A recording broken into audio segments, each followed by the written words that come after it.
Hi, everyone, and welcome to In Deep Geek Live. Today we are looking at A Knight of the Seven Kingdoms, and this is sort of a review of the season, but we're going to focus in on the main questions that people are asking. And I am joined today, I'm delighted to say, by a friend of the channel, Joe Magician. Great to see you.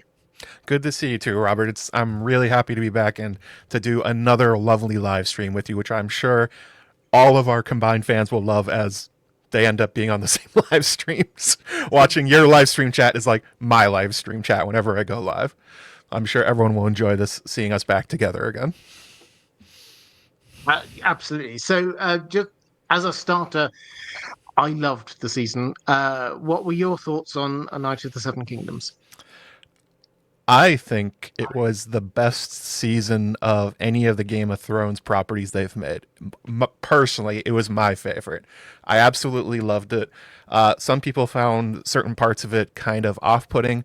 Like there was a lot. It was a lot like early season Game of Thrones funny in a way that a lot of people didn't enjoy. There's also they changed a lot of the music. Used a lot more modern music instead of just orchestral stuff. But I personally, because you might feel the same way. The two of us are so lost in the sauce of Game of Thrones properties that Dunk and Egg being so different but still maintaining the heart of it was kind of refreshing to me. I was like, this is like something, a breath of fresh air into the sort of the sameness that House of the Dragon has to Game of Thrones. Absolutely. I mean, the thing that overrides everything for me is the feel. Mm, Is that I love these characters, I love the stories, and I have niggles about the details, but the feel was right. I exactly. came out of it thinking these people get Dunk, these people get Egg, they understand the dynamic, they understand the feel of the stories, the way that it's just joyful in an otherwise dark world. There's hope, there's goodness, and that is what I loved the most.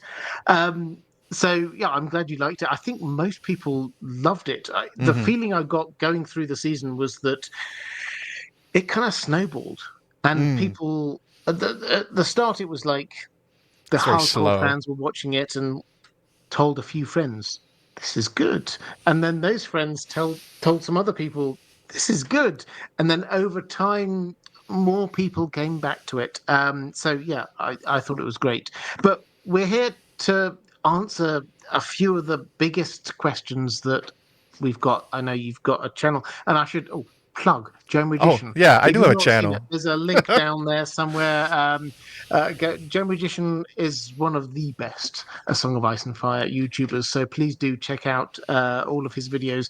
Uh, I know he won't mind me saying it. I don't always agree with Joe Magician and his theories, What? but I always appreciate the new look on things. And sometimes, just sometimes, he comes up with theories that eventually I have to go, yeah, he was right. Damn So right.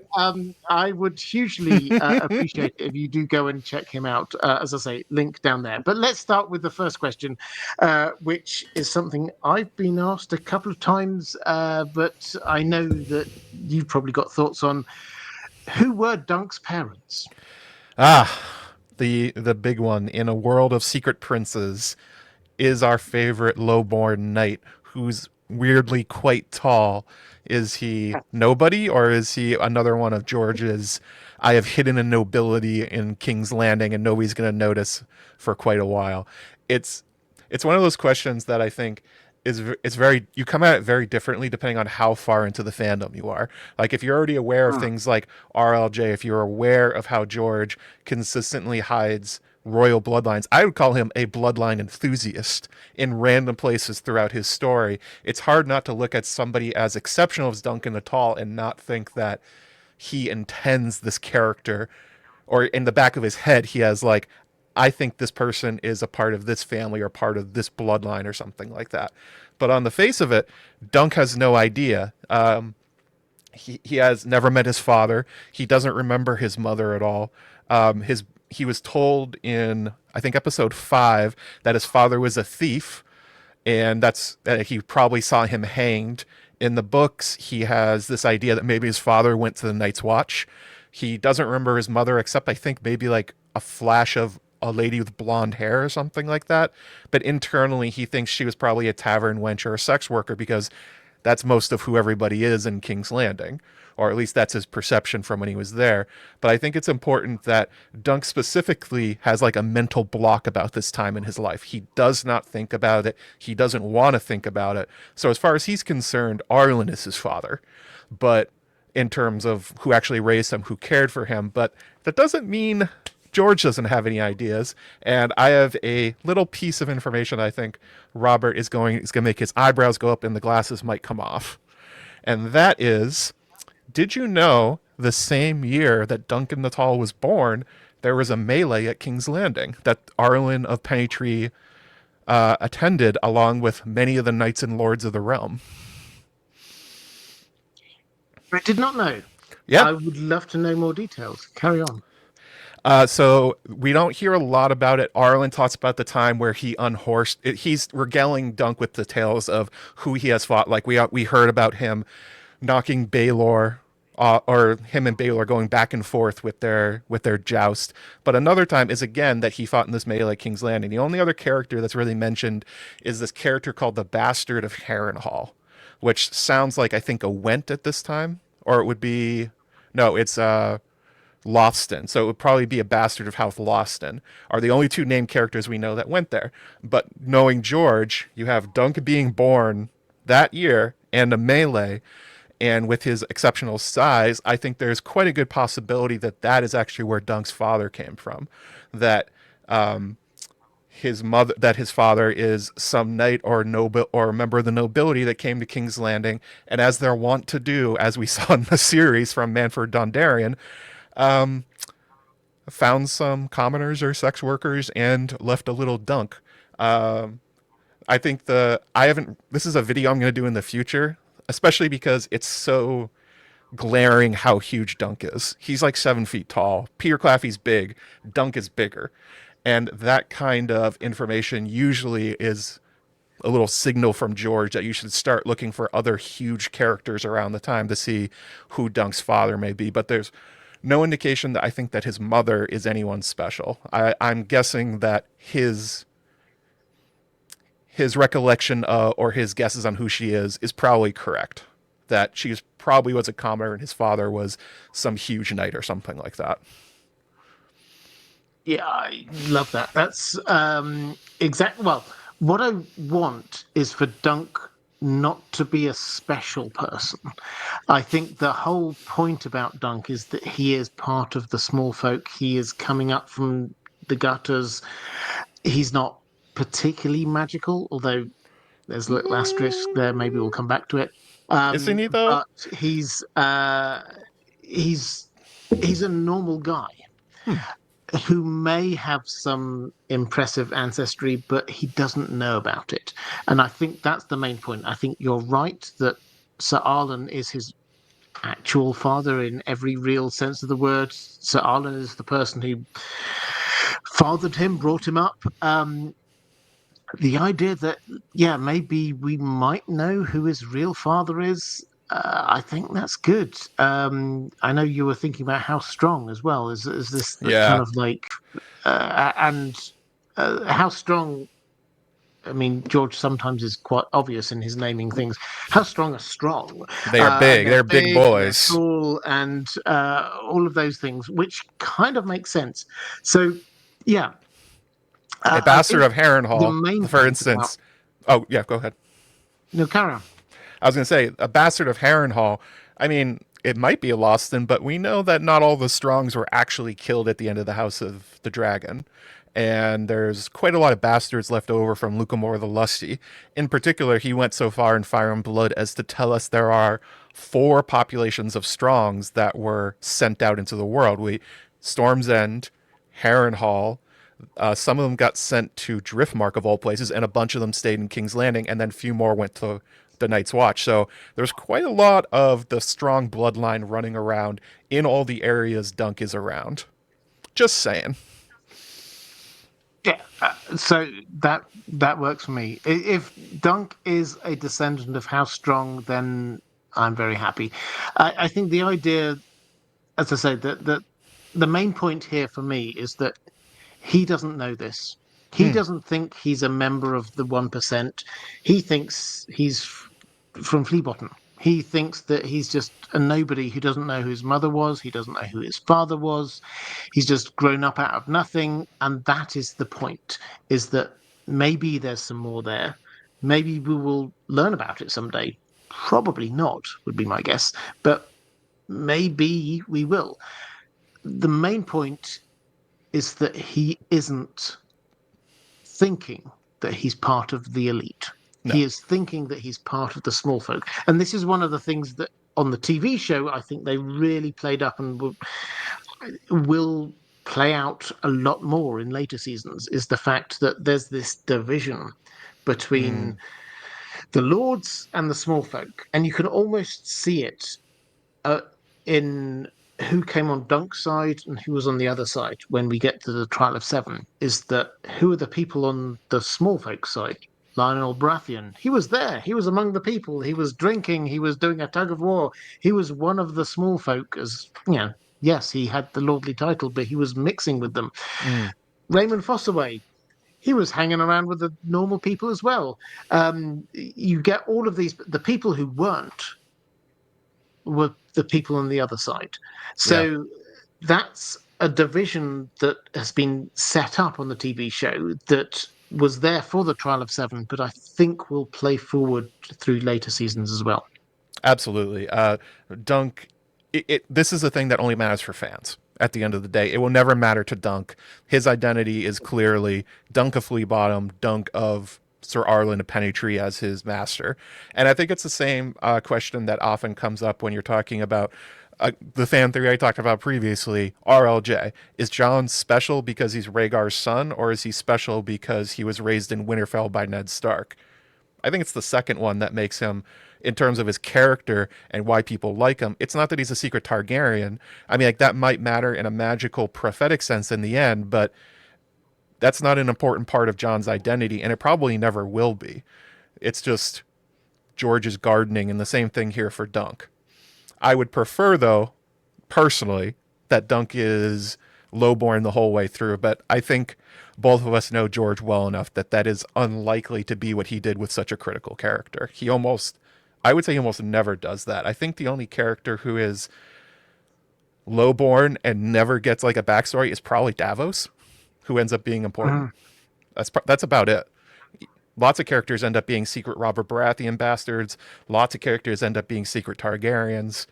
Not so many of them becoming like starting lowborn and then staying that way. Yeah, I think I would agree.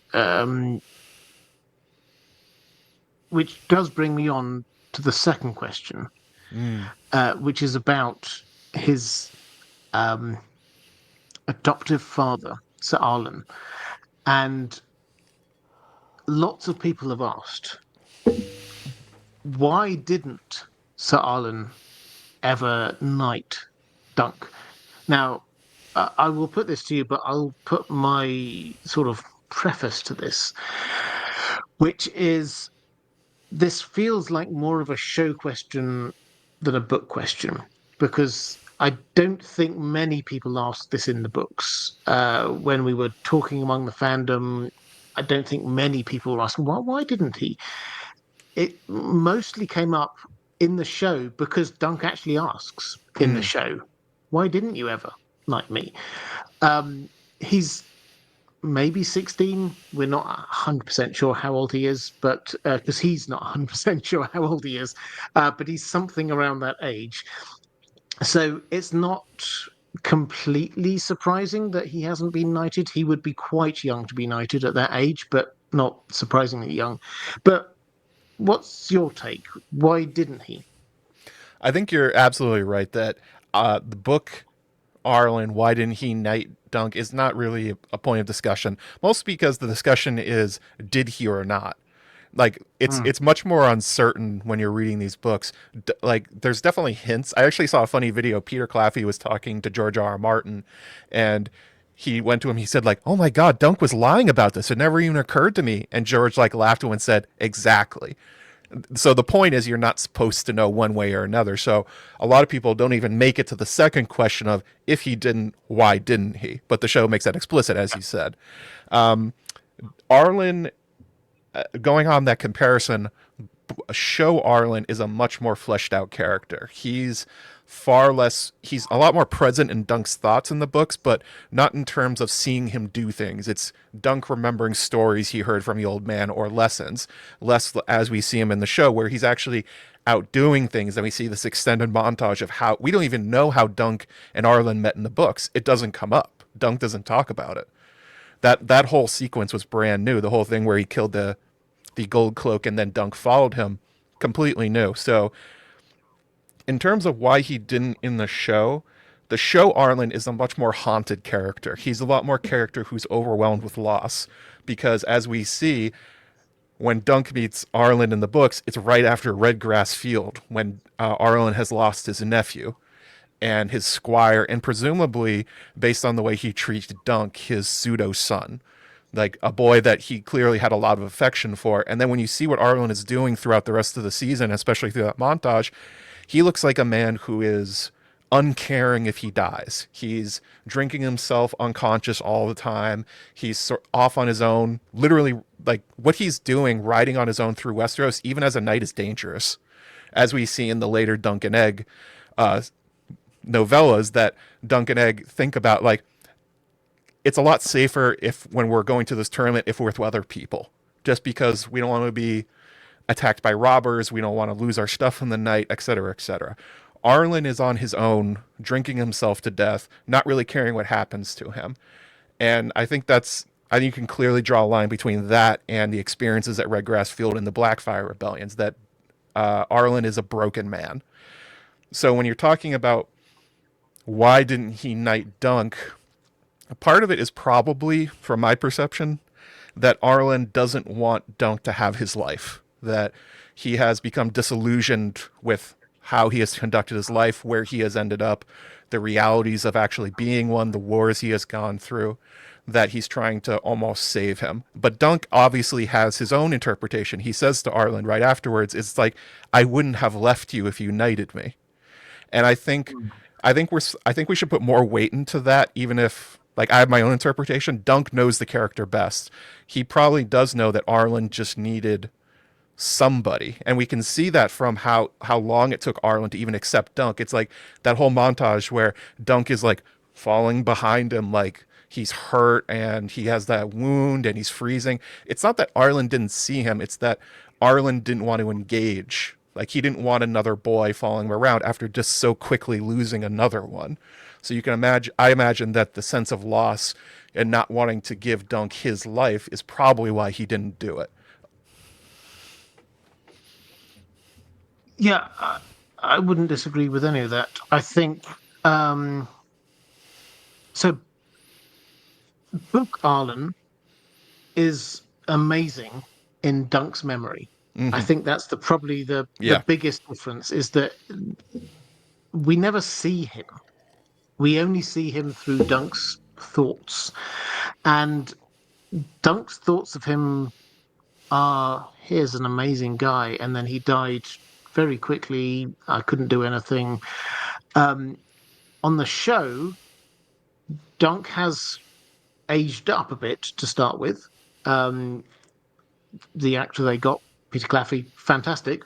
Sidebar, the entire show was built around that character, right? And he was brilliant as an actor. Mm-hmm. If he had not been great, the whole show would not have worked.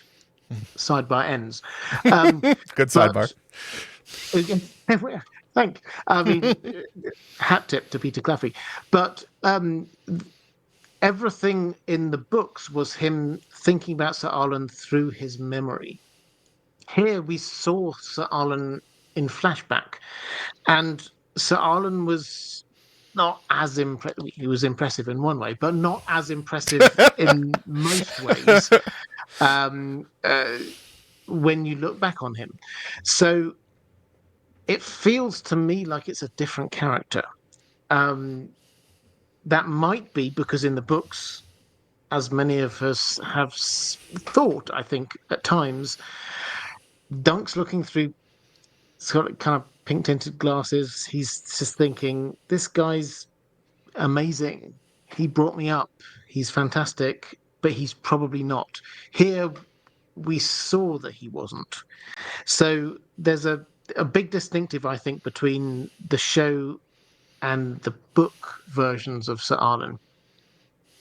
I would like to get your take, though, on something someone has suggested to me. Sure. A few people have suggested to me, which is the reason why Sir Arlen didn't knight Dunk was the same reason that Dunk didn't knight Rosamund Fussaway, which is that he actually wasn't really a knight. What's your take on that? I mean, we saw that Dunk basically bullshitted his way into this tournament, and that I could see that being a parallel.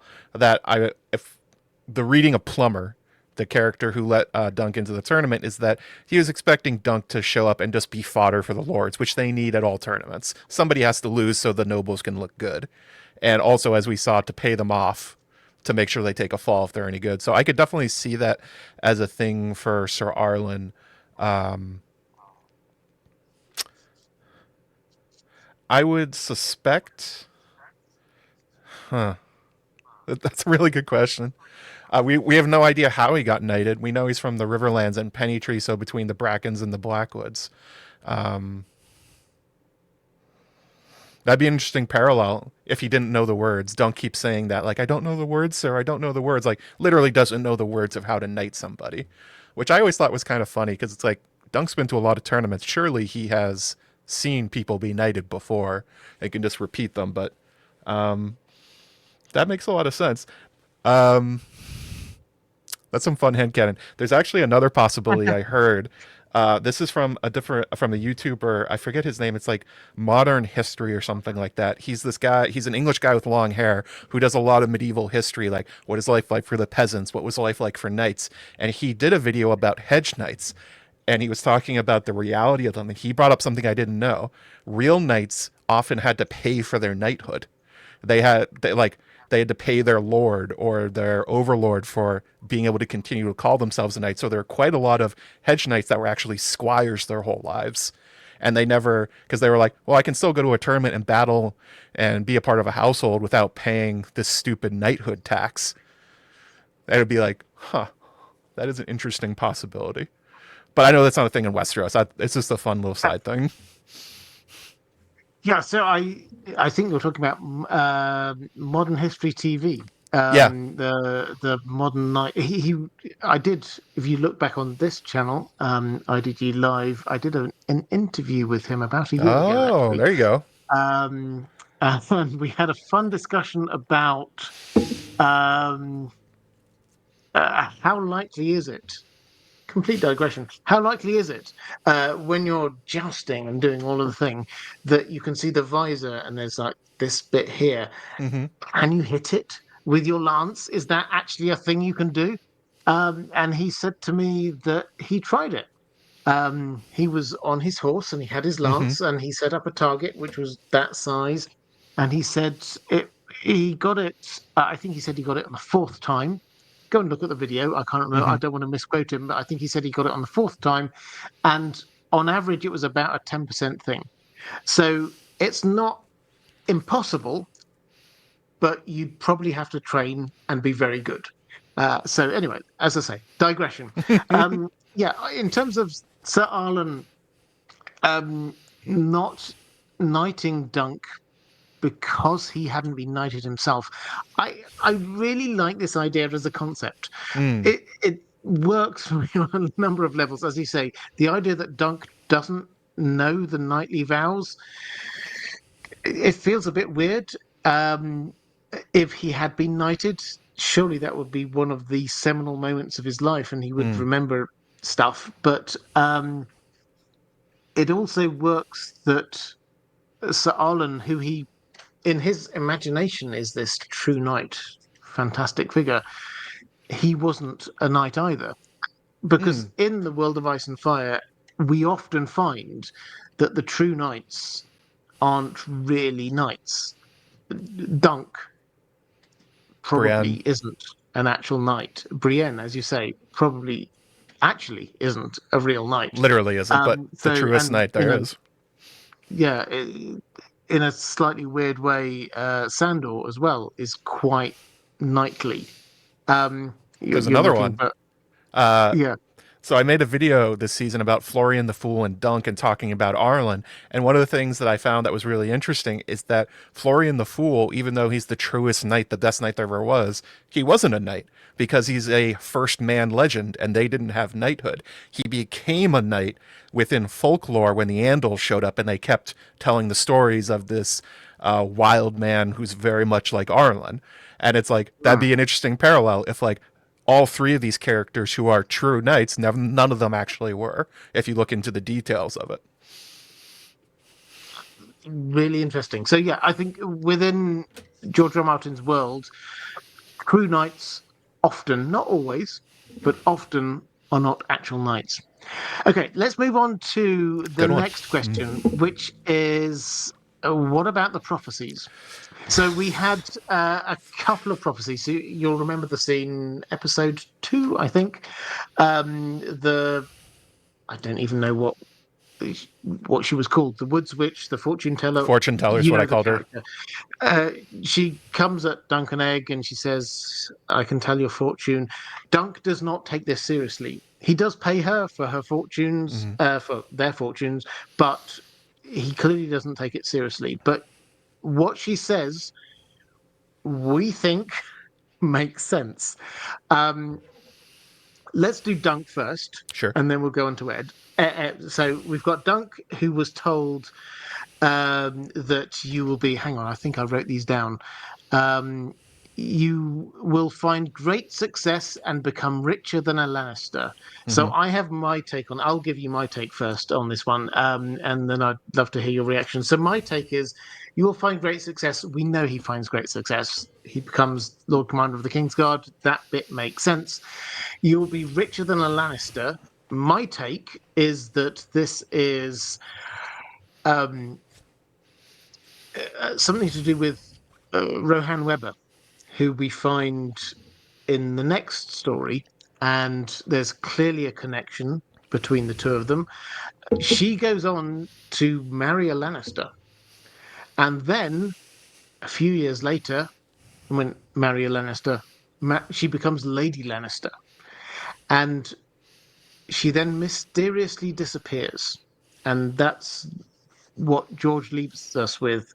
And when he says that kind of thing, it's almost always like, keep reading. I'll tell you about this later.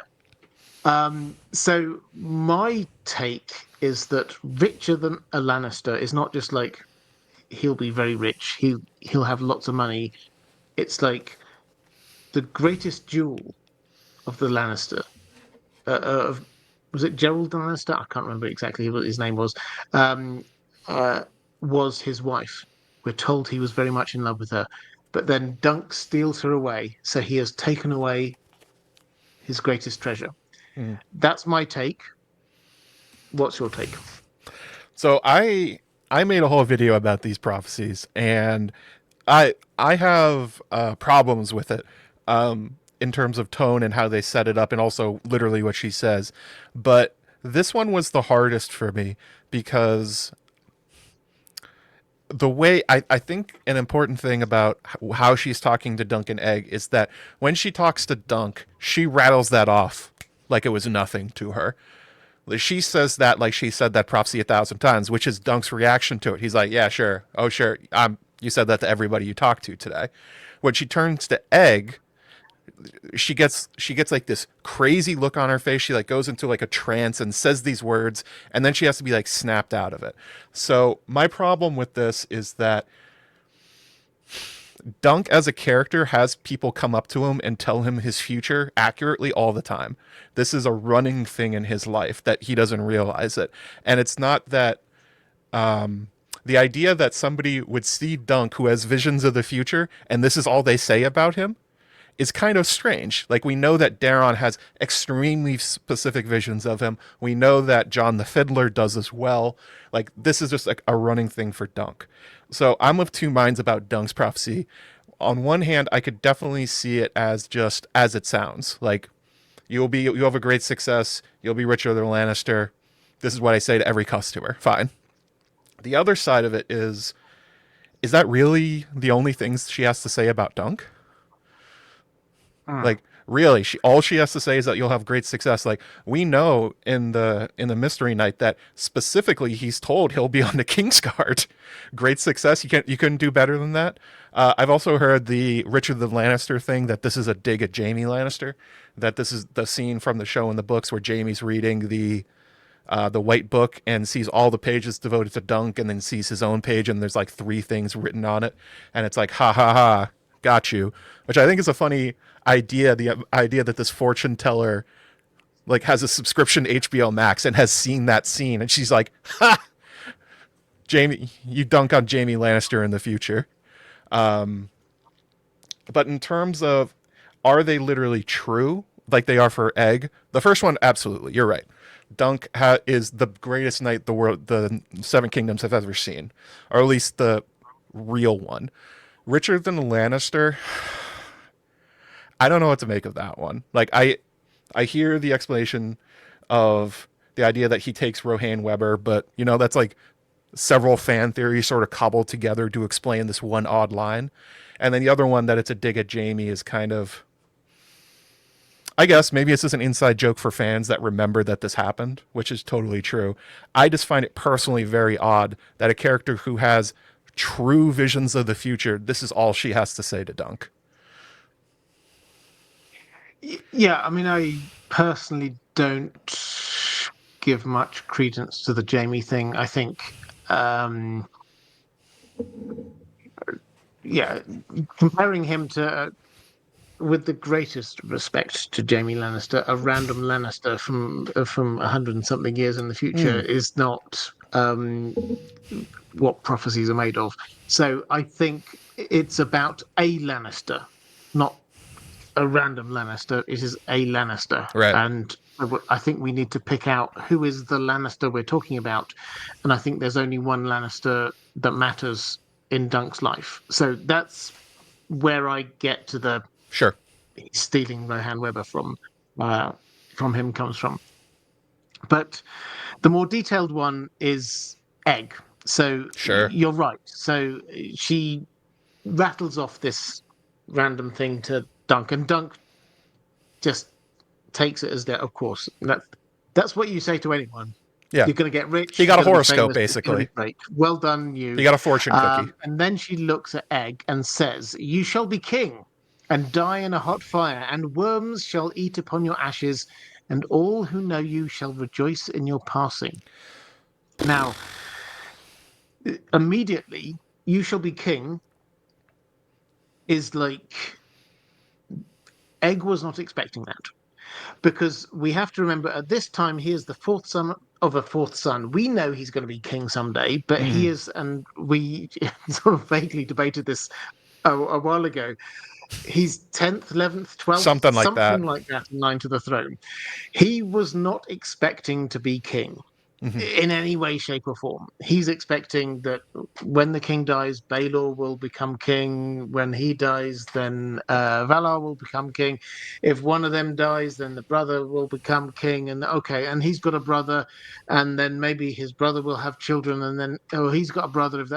And it's just like, there's a lot of people between Egg and the throne. So that first line, we shouldn't gloss over too much, that "you will be king" would be a surprise to Egg.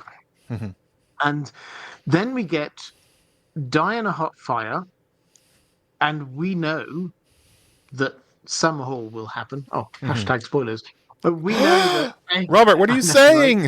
Right? We know that Egg will die at Summerhall, which is going to be a fiery blaze. So suddenly we're thinking, okay, this is now 2 for 2. Yeah, nailed it.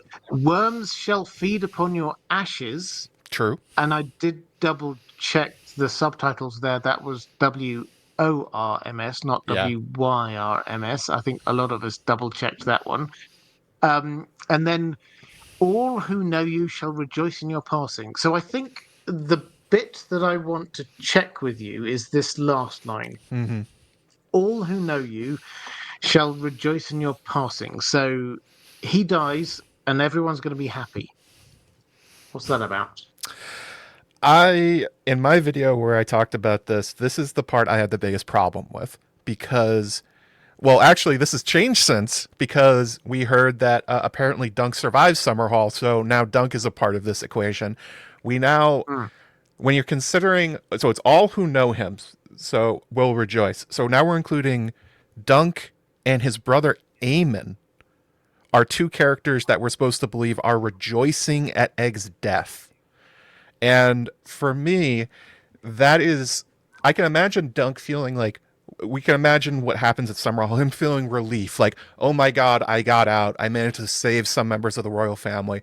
But then also quite a bit of loss and, sadness at the loss of his friend and maybe what he became. The idea that he's rejoicing is kind of a crazy thing. And the same for Eamon. You made a fair few videos about Eamon recently. You know very well that Eamon and Egg's relationship is one of the most devoted and loving we've seen in the Targaryen family. The two of them were best friends when they were younger. It hurt Eamon to part from his brother. He feels enormous sense of loss and regret and perhaps a little bit of guilt in considering his interest in prophecy and the return of the dragons, that maybe he has pushed Egg that way when they were together and by letter and stuff like that. But the idea that Eamon would ever hear that Egg died and that most of his family's dead and he's like fist pumping is something I have a real problem with.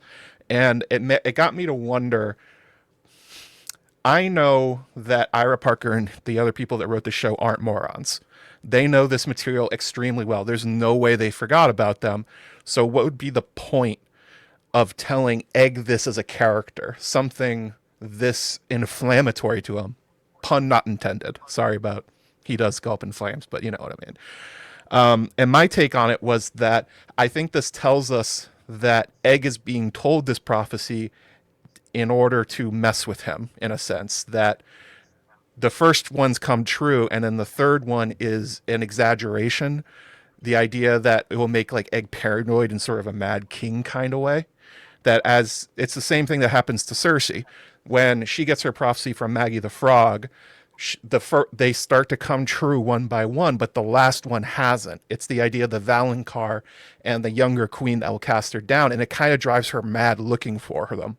And I imagine that that might be what's going on here, that the prophecy from this fortune teller was either given to her to tell to Egg, or maybe she's someone else in disguise, specifically to shape his future. That it's not random, that it's not like this crazy interpretation that just happens to be incorrect, that maybe it's supposed to be incorrect and you're supposed to read into it. Of course, the other plausible explanation is that prophecies are kind of uncertain, so you can imagine like maybe it's just an exaggeration by the character, but I don't know. I have a problem trying to imagine a scenario where those two characters in particular are rejoicing. I've gotten a lot of pushback where people are like, "But Rhaegar was born." I'm like, "That's great. I'm sure Aemon was super psyched about the prince that was promised prophecy, and he also thought that Rhaegar was the prince that was promised, but his reaction could never been rejoicing at that. If at anything, it would have been intense bittersweetness, not joy." That's my take anyway. Yeah, I mean, I like all of that thinking. So what's my take? I think so the first point you were making about maybe this is trying to guide Egg in some way. This is trying to push him in a certain direction. This does play into something, and this is a TV show, not a book thing, Mm-hmm. but because all of this is TV show, this, Yeah, to be clear, none this of this is character there. does not appear in the novellas. This is completely made up. And we should probably also just say we don't know what George R. Martin thinks about this. Now, the clear implication is that he likes the series as a whole, and they seem to have quite a good and positive relationship, him and Ira Parker. And I think we can probably implicitly assume that if he'd said no, don't say that, it would not be in there. But I don't think we can say that this is a George plant. This isn't something he said. You definitely have to say that because this is true. So, um, with all of that said, I think the idea that this was someone trying to push Egg in a certain direction makes you wonder who might do that. Now, Aha, firstly, at yes. this moment, you're ahead of me. I'm going to put my Bloodraven hat on here. Exactly where I was going. Exactly. Now, some people, and feel free, if I were cleverer, I would at this moment, appearing somewhere up here, would be a picture of this fortune teller. And somewhere around here, underneath the cowl, you will see a little blotch mark that looks to me a little bit like a wine stain. Her face is looking a little bit pale, maybe white skinned. This is quite Bloodravenish. Right. Now, why would Bloodraven want to do this? My general take is that what Bloodraven is about at this point in time for the next 25 years or so is to prune down the Targaryen tree to the line that he wants it to be. That's a very big digression that I'm not going to go down, but that's my starting point on that one.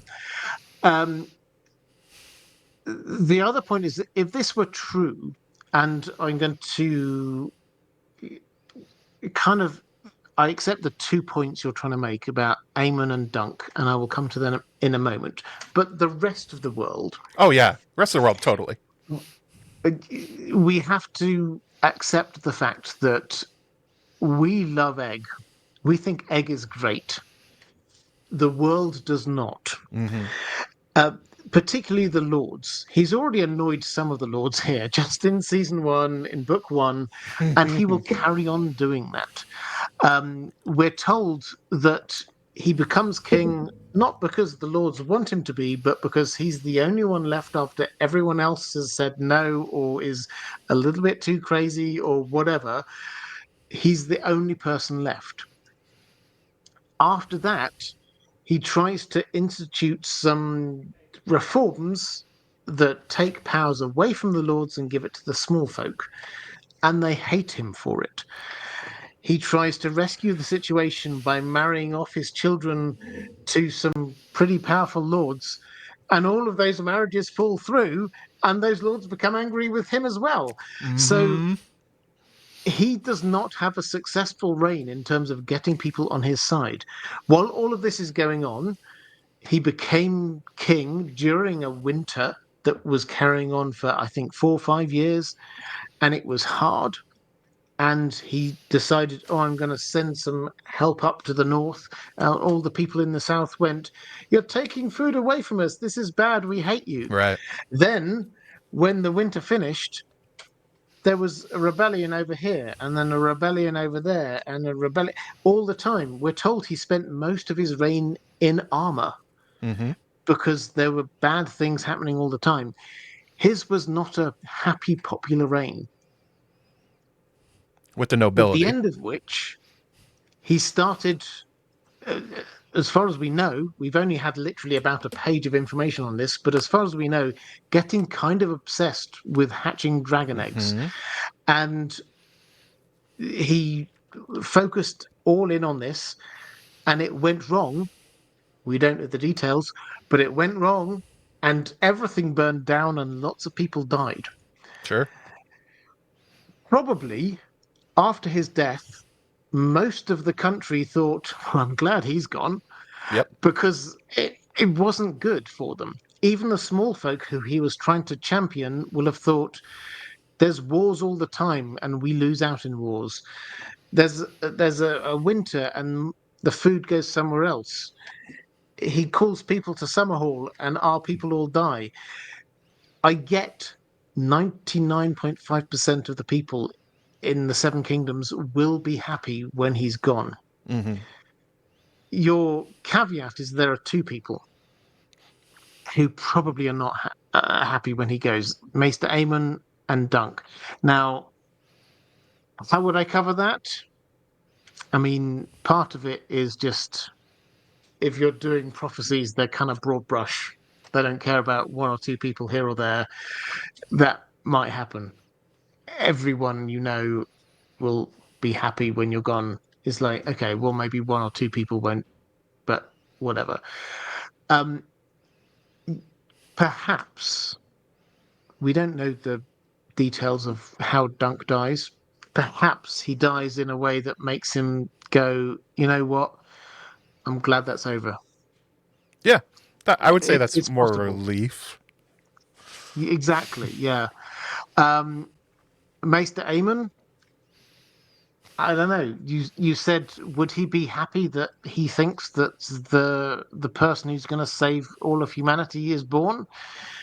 Because that's actually what he thinks. He thought that Yeah, Rhaegar was going to be the prince that was promised. He thinks that the person who's going to save humanity is born. Uh, it maybe if you take a liberal interpretation of prophecy, yeah, and yeah, I mean, I'm with you with the shaky head thing, but it's like prophecy in this world is not literal word for word. right. Sometimes it is, sometimes it isn't. George R. R. Martin does not want us to believe every single last letter of this, or you will go wrong. So I'm okay with the wibbly wobbly timey wimey aspect of this. This Yeah, is like vaguely everyone's going to be happy when Egg's gone, yeah, most people for sure. and that's kind of where I leave it. But I'll happily let you tell me why I'm wrong. I don't know if you're wrong. It's just when you're thinking about it from not a in-universe perspective, but from a writing perspective, you're if you're writing this prophecy, why would you do it in a way that offers people who know these characters a reason to go, wait, no, that doesn't make sense. Mm. So the reason to do that is either, as I said, to add intentionality to it, like we went down the Blood Raven path, which was exactly where I was going. Also notice that she's wearing a large gemstone on one of her fingers. Very much could be a glamour. As you said, So I wait, looked. that was Blood Raven? It could have been. I looked at the red thing on her face. I think it's a shadow because when they go to a different Oh, shot, it disappears. So I think it's just like the lighting and like where the way they graded it or something like that. But go, boring. but I know. But going on the Blood Raven idea, you noted this in your previous live stream, and others have noticed it as well. This is the same actress as the innkeeper, the one that is Mm. with Daron and Egg at the beginning. So the idea that maybe Blood Raven was watching and took on her appearance as a glamour, that would be kind of interesting. I also proposed some other possibilities. Alice Rivers is running around somewhere. This is definitely an Alice Rivers move, would be to walk up to a Targaryen and tell them their future. She does that to Daemon all of the time in order to manipulate him. So this would be in her wheelhouse, especially since she already seems to be wearing a glamour if she's as old as she seems to be. Another possibility I liked was the Ghost of Highheart. Now, the Ghost of Highheart is a 3-foot albino. So, like, these are Yeah. two very different looking characters. But again, if we're talking about a word of glamours, certainly possible that maybe this figure, when she was younger, did wear one to look more human, or perhaps they just recast her. Like, perhaps they wanted to make this the Ghost of Highheart, but they couldn't find a 3-foot albino to play the part. So they're like, we'll just make it this random lady and she'll wear a cloak. And eventually we'll get to it. Because she will show up in the show eventually. The ghost will show up during Egg's reign. So this is going to be a character. It would be interesting if this was her introduction into the series. Like, this is where it starts. Because if you're looking at characters with prophetic dreams who mess with the Targaryens, Ghost of Highheart is right at the top. Her interference in the Targaryen dynasty literally brings about the prince that was promised, or at least the belief that was coming from Eris and Rael's line through Rhaegar, through Jon or Dany. So, like, it would make a lot of sense, especially her connections to Summerhall, that all the prophecy that is given to Egg points him right at Summerhall in like kind of a Macbethian way. That now that he's heard about it, like there's no way to avoid it. He's being pushed down this path. And as to the idea that most of the realm does rejoice at his death, absolutely, you're 100% right. I talked about that in my video too. Like pretty much everyone's pretty happy, especially the Blackfires, that Egg dies when he does, because they launch an invasion as soon as he's dead. I would hope that this isn't going to make for a drastic rewriting of Aemon's character. That they're going to, in the future, be like, actually, we're going to rewrite how Aemon reacts to this so that it makes sense with what we said in season 1. I'm hoping that it's actually that whoever this fortune teller is and what she told Egg was deliberately manipulative and leaving him out on purpose, so that Egg, as he gets later in his life, starts to distrust everyone around him, because that's the net effect, right? If you tell a character that everyone will rejoice at your death, you're essentially saying nobody really loves you, nobody really cares about you, everyone is false, and that's a way to drive a character insane. And I think that's the real point of what's being told to him, that you're leaving out Aemon. And you remember, this would also include Dunk. When Egg is really thinking about this, when he's king and he's getting older and thinking about hatching the dragons, he's going to hear this in his head. Does Dunk even really care? What does Dunk really think about me at this point? That level of distrust that it plants in his mind is so Bloodraven that it's hard to overlook. Yeah. So I think this character has to have been at least agreed to by George R. R. Martin. Yeah. So the bit that I find out of all of it, I can explain the Dunk stuff. There are various explanations, but one of us is going to be right. I think I am, but other people might be. How dare you? I'm going to be right. No, you're going to be wrong. I will happily. I'll hold my hands up if we ever get all that way through. If I'm wrong, I'm okay with that. Yeah. The Egg thing, it's, as I say, it's the last line that is the one that is weird, and I think you've honed this down, because the entire nation will be okay with Egg dying. I think they've built this up really well in the TV show. Again and again, we get random characters suddenly saying, I hate the Targaryens, in different ways. Raymond Fossaway, I hate the Targaryens. Lionel Baratheon, I hate the Targaryens. And they come out. And the idea that he's gone and everyone celebrates him being gone, fine. How literally should we take it with these two characters, Aemon and Dunk? The Dunk bit, I can buy. I can understand an idea where Dunk is relieved. It's like, it's very George R. R. Martin bittersweet. If we get to the point where Dunk is like, I'm actually glad, I love him, but I'm glad he's dead. I kind of get that. It's the Aemon thing, because Aemon's going to be stuck at the wall, not able to do anything about it. And he gets the news that his favorite person is gone. Yeah. And we see how, and the comparison, the direct comparison, is how he reacts when he hears about Aerys. He doesn't even care for Aerys. He thinks Aerys is a dick.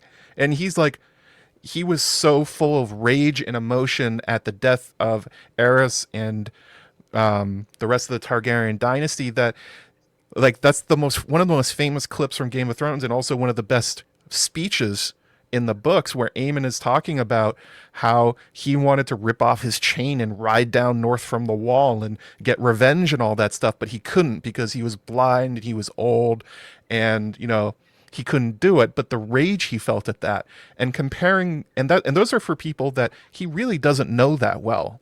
This is a lot of the family that he would have left behind when he went to the Night's Watch. And again, it's not just Egg. It's many of the princes are dead. Their wives are dead. Children are dead. And the idea that Aemon just is just so overwhelmed with excitement that Rhaegar is born is, I think, putting too much emphasis on how much he really believes, or how much he would let his head overwhelm his heart. His like that's his Okay, head. so I'm just thinking about this off the top of my head here, but you're a good person to think at. Yeah. So, Aemon said he was tempted 3 times to break his vows. Yeah, this might have been one of them. So, the first one he said was when he was a boy. Yeah. Now, that's before this time. We're kind of assuming it was some kind of a lover. We don't know the details, but it was before all of this. In the show, it's a lover Um, or a girl. I'm not sure about the books. yeah, but this was Yeah, when yeah. he said he was a boy, so Mm-hmm. it's a long time before this, um, before Summerhall. I mean, uh, the second time was when he was a grown man.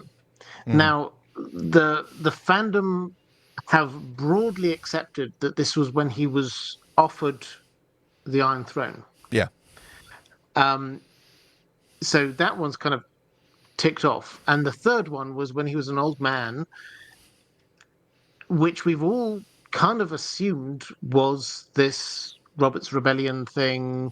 Eris was dying. He said as you say, he wanted to get on a horse and ride down. He couldn't.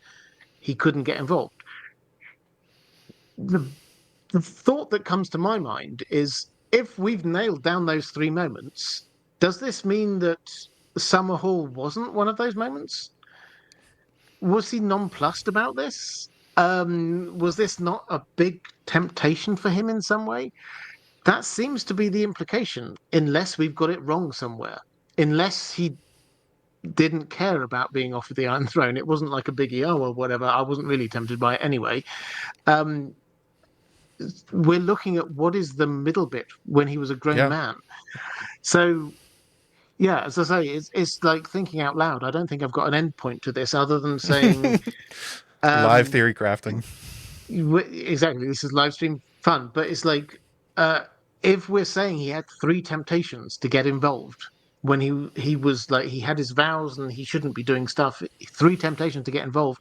If we lock down 3 of them, the implication is that this was not one of those 3, which seems to imply that in some way he was okay with it. Whether he was rejoicing at Egg's death or not is another matter. But yeah, shall we So move on? Unless you've got a comeback on that one. I've got to come back before we move on to another one. Go on. So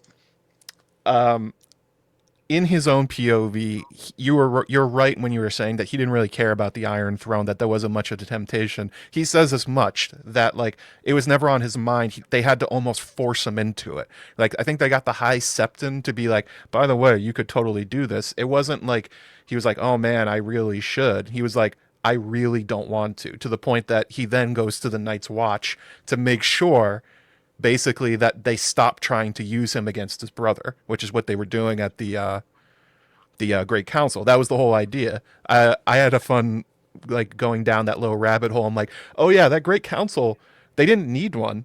Egg was the obvious choice. They called a Great Council to find anybody other than him. To your point about the fact that the Lords didn't like Egg at that point.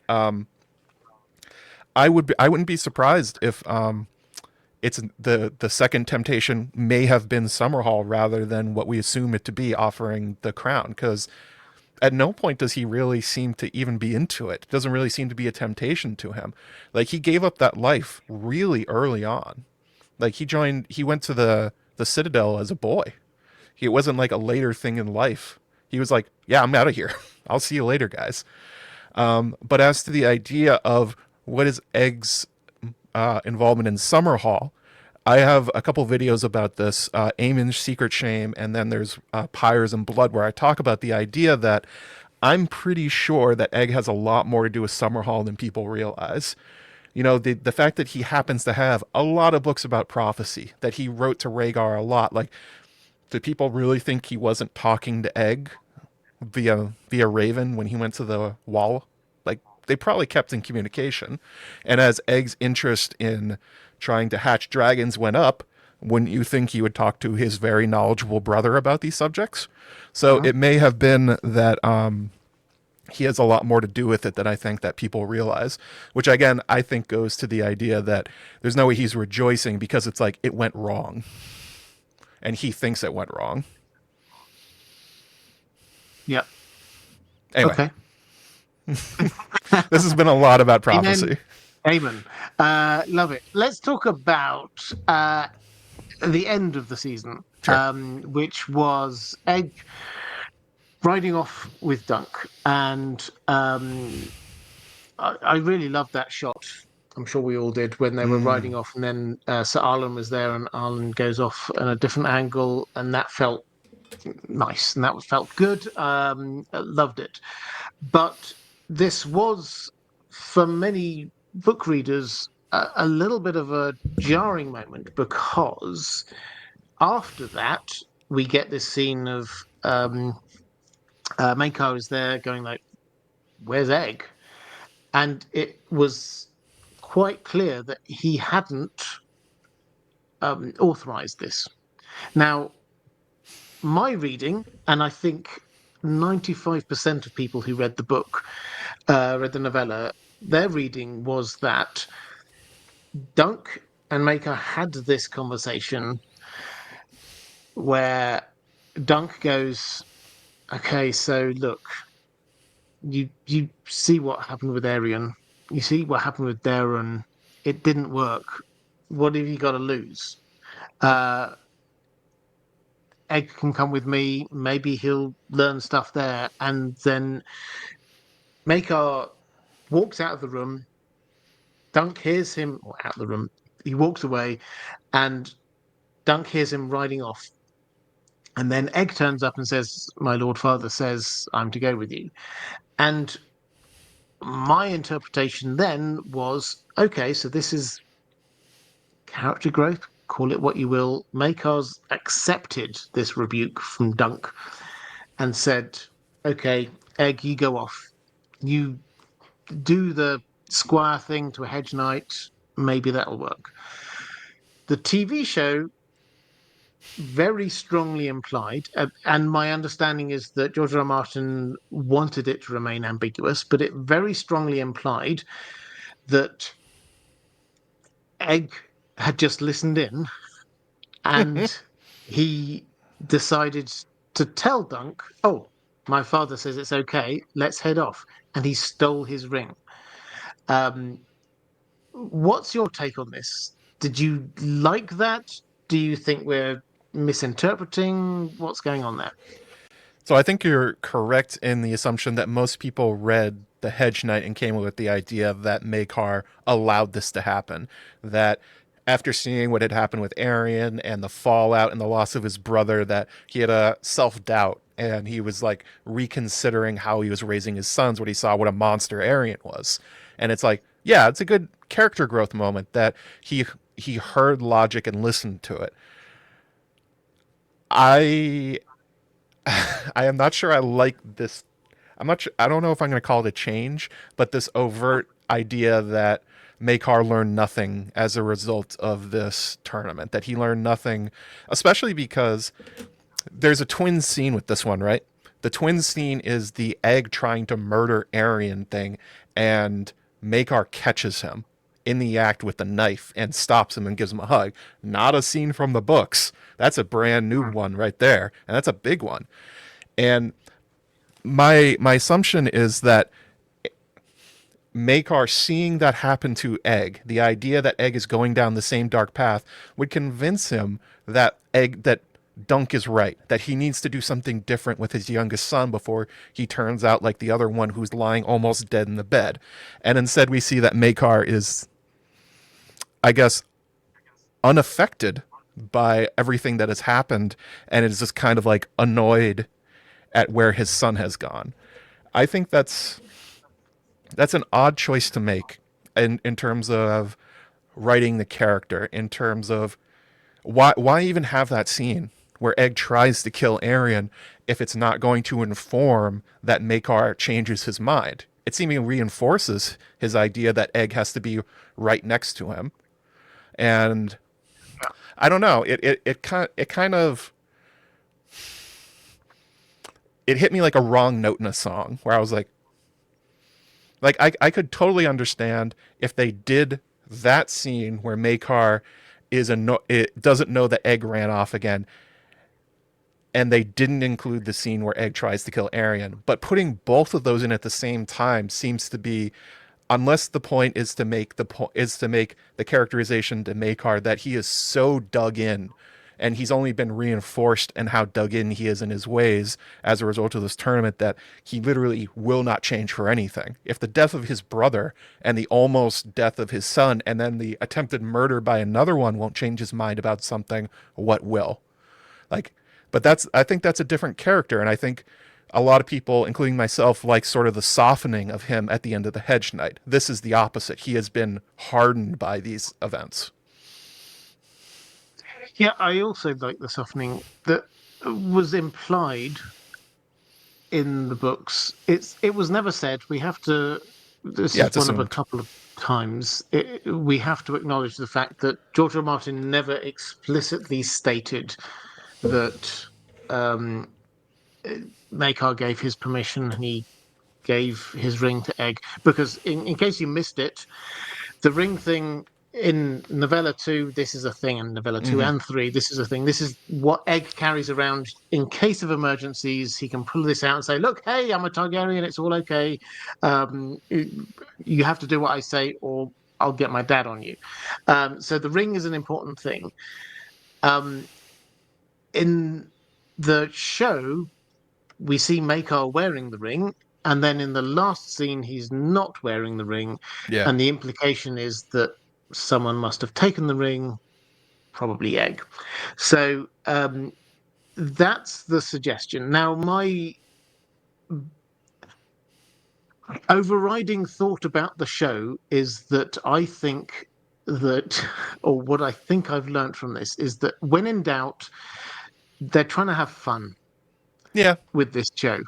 And if ever I'm trying to get too nerdy about something, trying to dig too deep about it, we're not going to go into the how many kingdoms are there discussion here. But that was another one of these things. Is Yeah. that I could geek out about? It's not technically nine kingdoms. That's not the Oh, thing. there's There, 10 it was actually, a joke. Robert. It was fun. We're just laughing about, and that I wonder whether this is what is going on here. It's just like Ira Parker's just thinking, oh, that'll be a fun last scene. Maker going, where's he gone? Um, so I think that's what this is. Mm. Is just the show's just being a bit fun, and you can draw a line. I don't think this changes too much for season 2. You can draw a line and say, well, maybe Maker just like tracked him down and gave him his ring between seasons, and it was okay. They, sorted it all out. Everything's fine. That wouldn't change the story going forward. So I think that's what's happening. I'm with you that I liked the change in Makar's character in the novella that isn't apparent here. It also struck and I'm going to go with the Tolkien reference, the discordant note. Yeah. That didn't feel right to me either.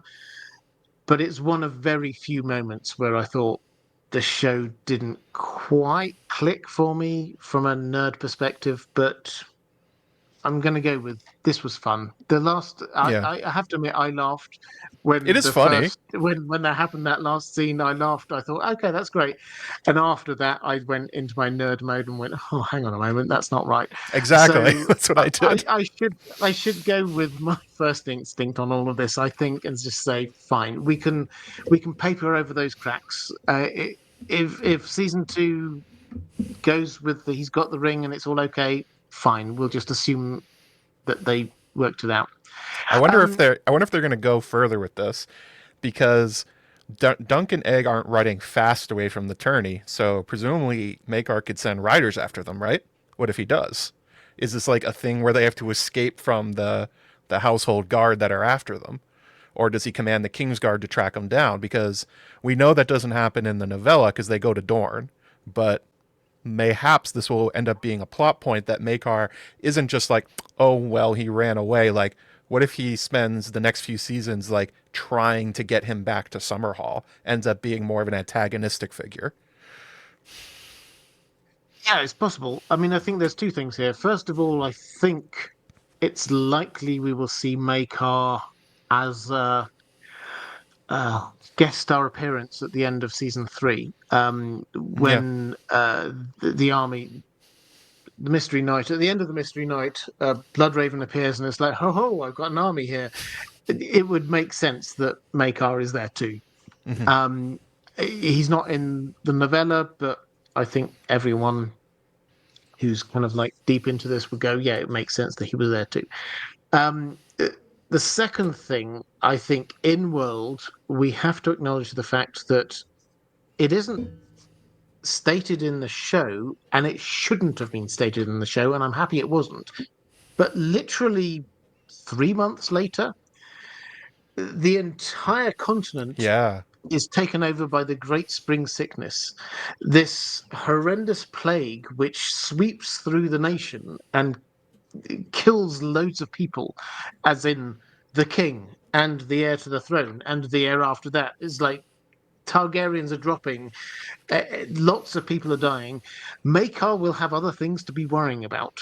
Mm. Um, Dunk and Egg go to Dawn, which is one of the few places in the Seven Kingdoms that manages to escape this.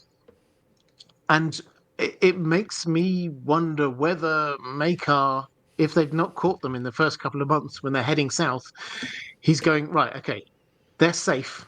I will now worry about other things. So Or does it go the it other kind of way? makes sense to me Or, for, if they get far enough away for the next half year or so, Makar probably won't worry about them.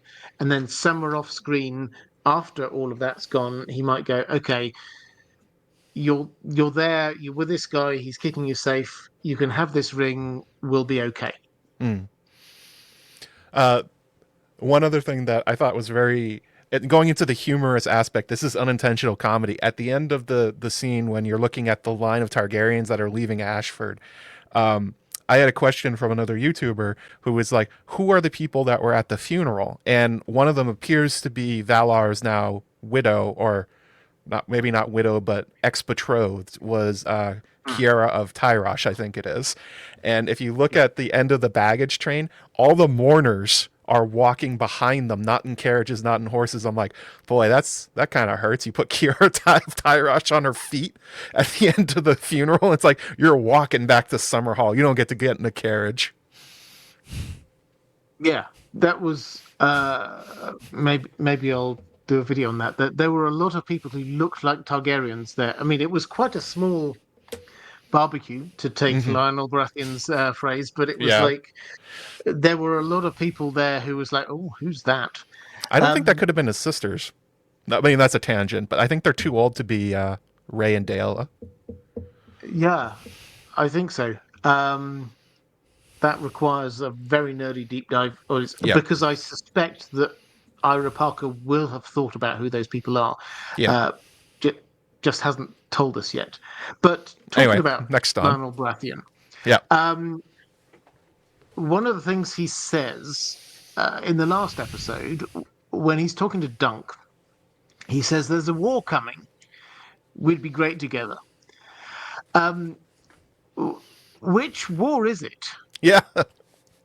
There's quite a few. The obvious one is that Lionel Baratheon, as we talked about earlier, he's at the bad end of one of the failed marriages for Egg's children, the Hmm. Duncan the Small and Jenny of Oldstones.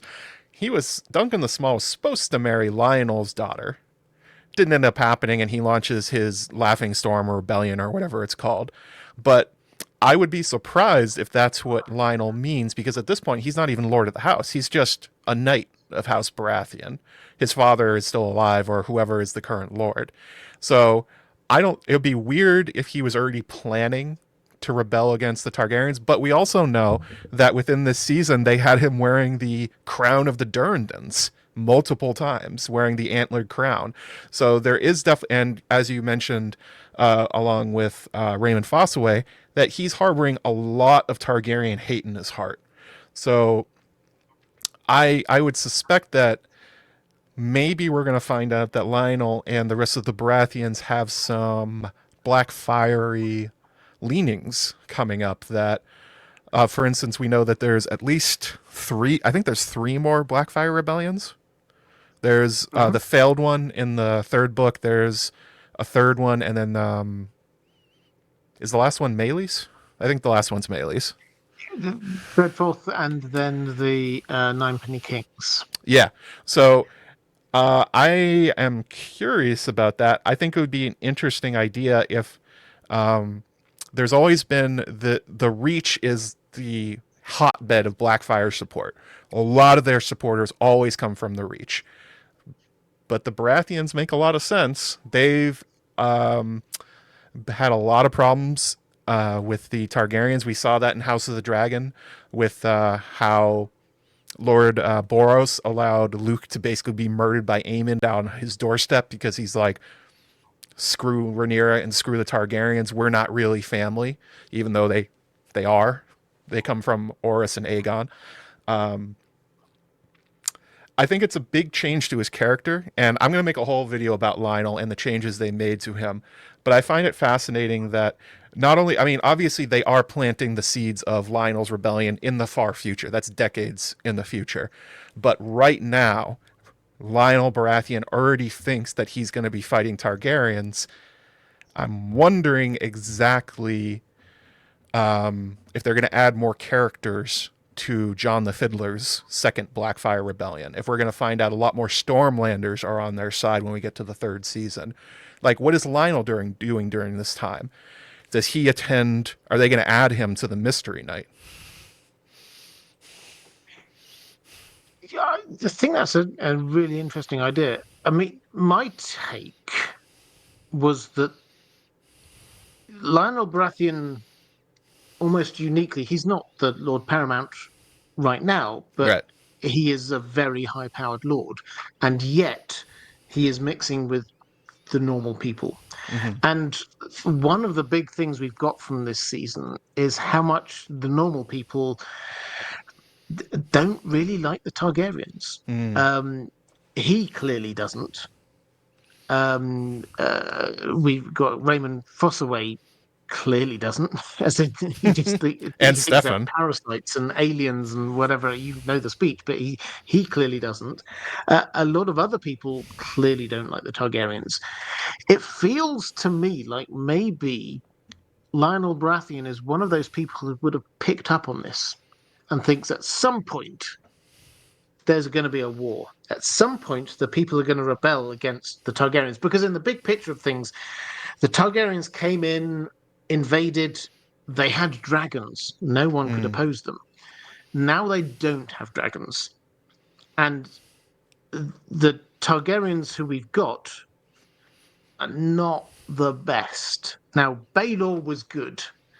And George R. Martin has been quite clear. If Baelor had survived, probably he could have carried this thing through for a while. Mm-hmm.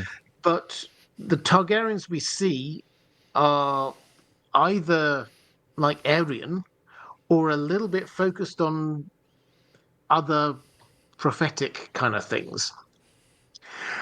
And I do wonder whether Lionel Baratheon has picked up on all of this and thinks at some point there's going to be a rebellion. And maybe it doesn't happen in his lifetime. Maybe the rebellion he thinks is going to happen is actually, one of his descendants. Effectively, is we get Robert's rebellion. Another Baratheon does this. Maybe that's what he's thinking about. But yeah, I think he's just picking up on the vibes in the world that the normal people don't like the Targaryens, and at some point this is going to break. And we have to always, I mean, I think my last point on this is that this feels like a long way removed from A Song of Ice and Fire, but it's really not. Egg It's 90 is years. just one more generation and you get to the Mad King.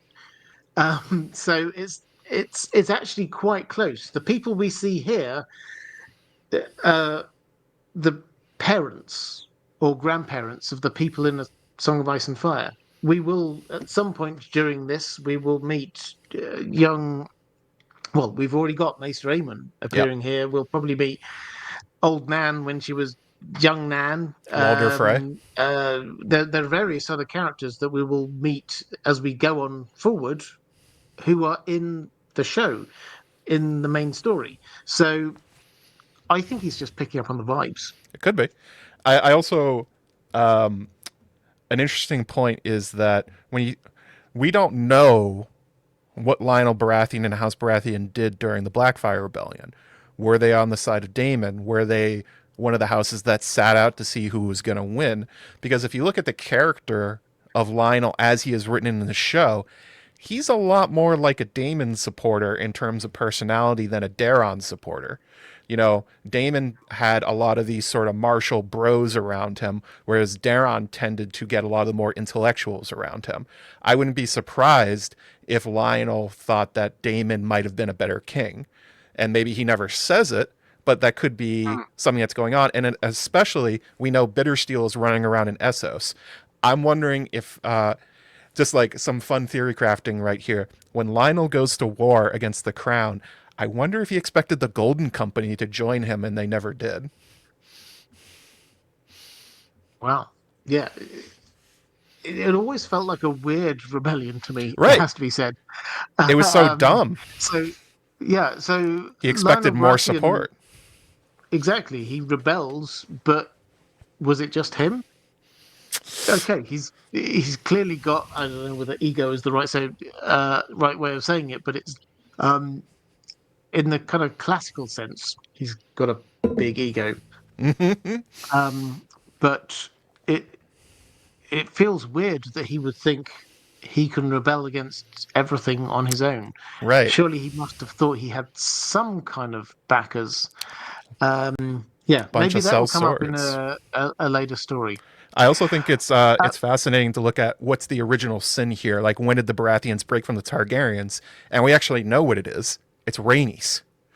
In House of the Dragon, Rhaenys being put aside and the Baratheons being denied the throne is what really broke the relationship, and we're seeing just the continuation of that, because they were like this. Targaryens and Baratheons were the core of the Targaryen alliance. Like, people talk about the Velaryons, but it was really the Baratheons that held up the other side of the Targaryen dynasty, and the rejection of Rhaenys, and then the insults about during the dance and the run up to it, like the fact that Bormund had all these daughters and Viserys never even considered any of them.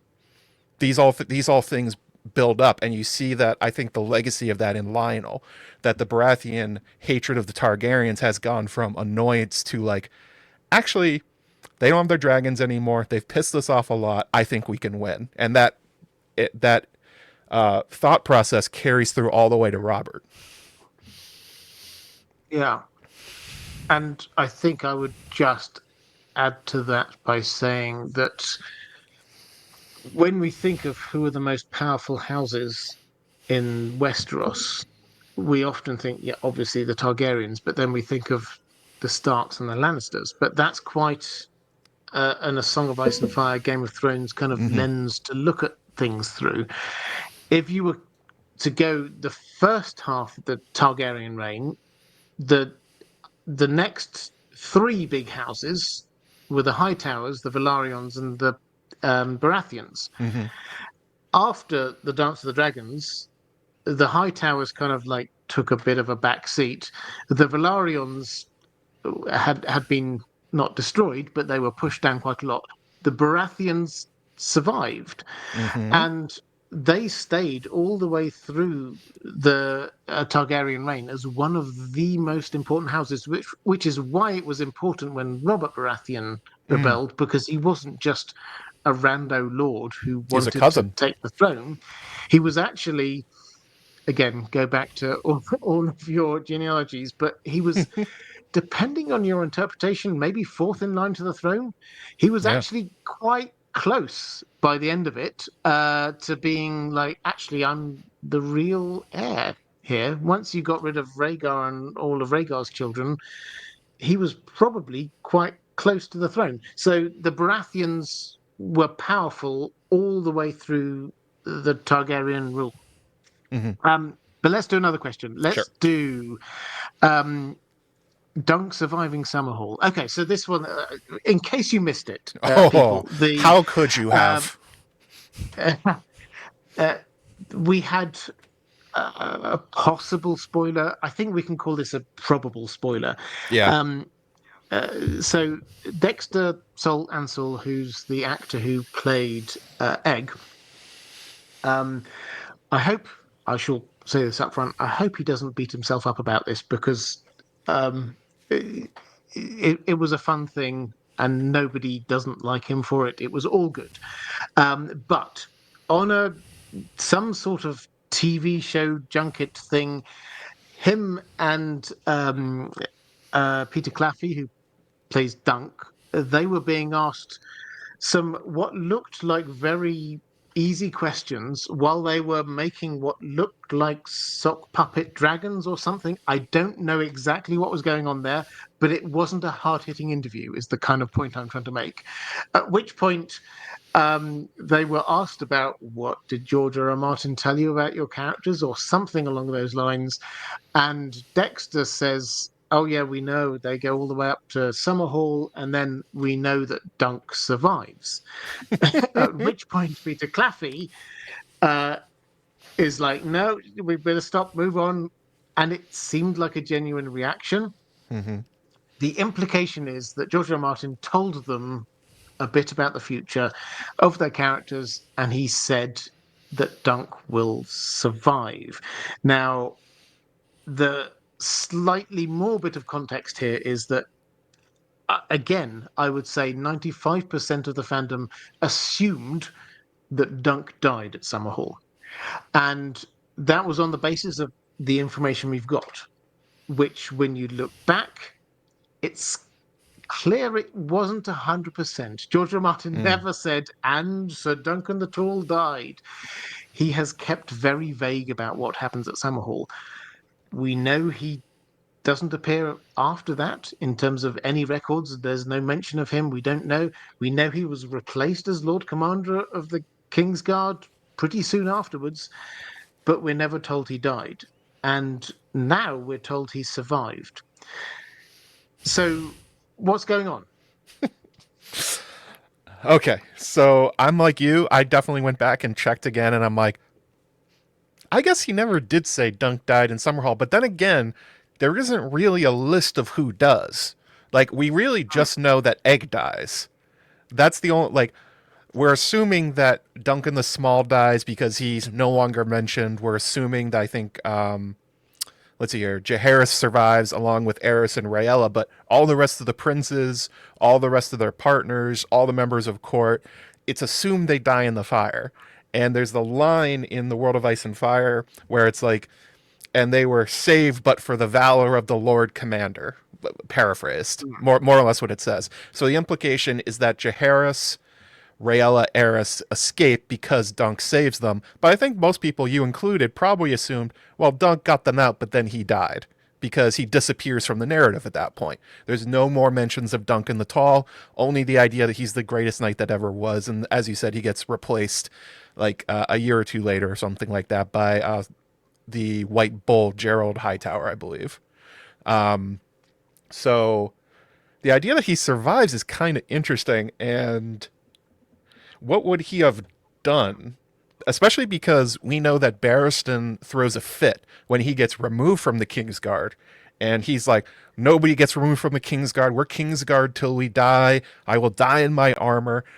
But then now we have Dunk, who may have been dismissed or quit or died in that time. We're not really sure. All we know is that there's no information about what happens to him afterwards. You can assume that he was probably deeply traumatized by what he saw at Summerhall. Maybe he had no interest in being at court anymore. Maybe he was troubled by the same things in Jaehaerys that Egg was up to, because we know Jaehaerys is very prophecy motivated as a character. Maybe he was just like, I'm out of here. He Sandor Cleganed it and left.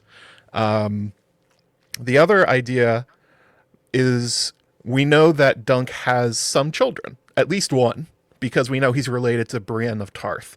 So implication could have been that maybe he starts going looking for people from his past lovers, past maybe he knows he has some of these children out there and he goes to visit them. Like for instance, we know that somehow Dunk's shield ends up in the Tarth armory.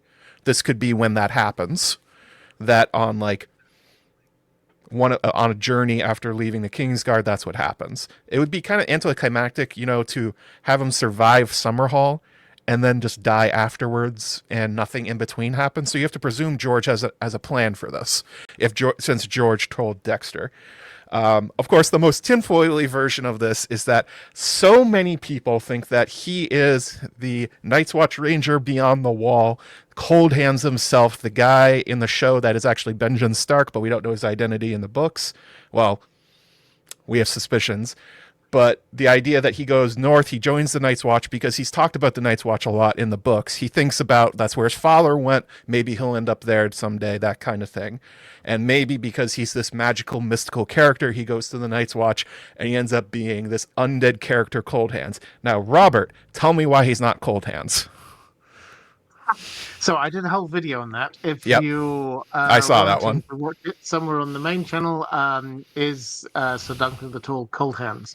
I think, well, let's break this down. So I think the first thing to say is that whatever happens, there's no shame on Dunk's name here. Yeah. No one who remembers him seems to think, oh, and then he was dismissed in shame for whatever reason. Everyone looks back and thinks, wow, what a guy. So Jamie does, Old Nan, whenever anyone thinks, it's good things about Dunk. So I don't think he was dismissed. I don't think there was anything along those lines, which means that I think he quit, which kind of makes sense in as much as he was Lord Commander of the Kingsguard, and the king dies. His best friend dies. Mm.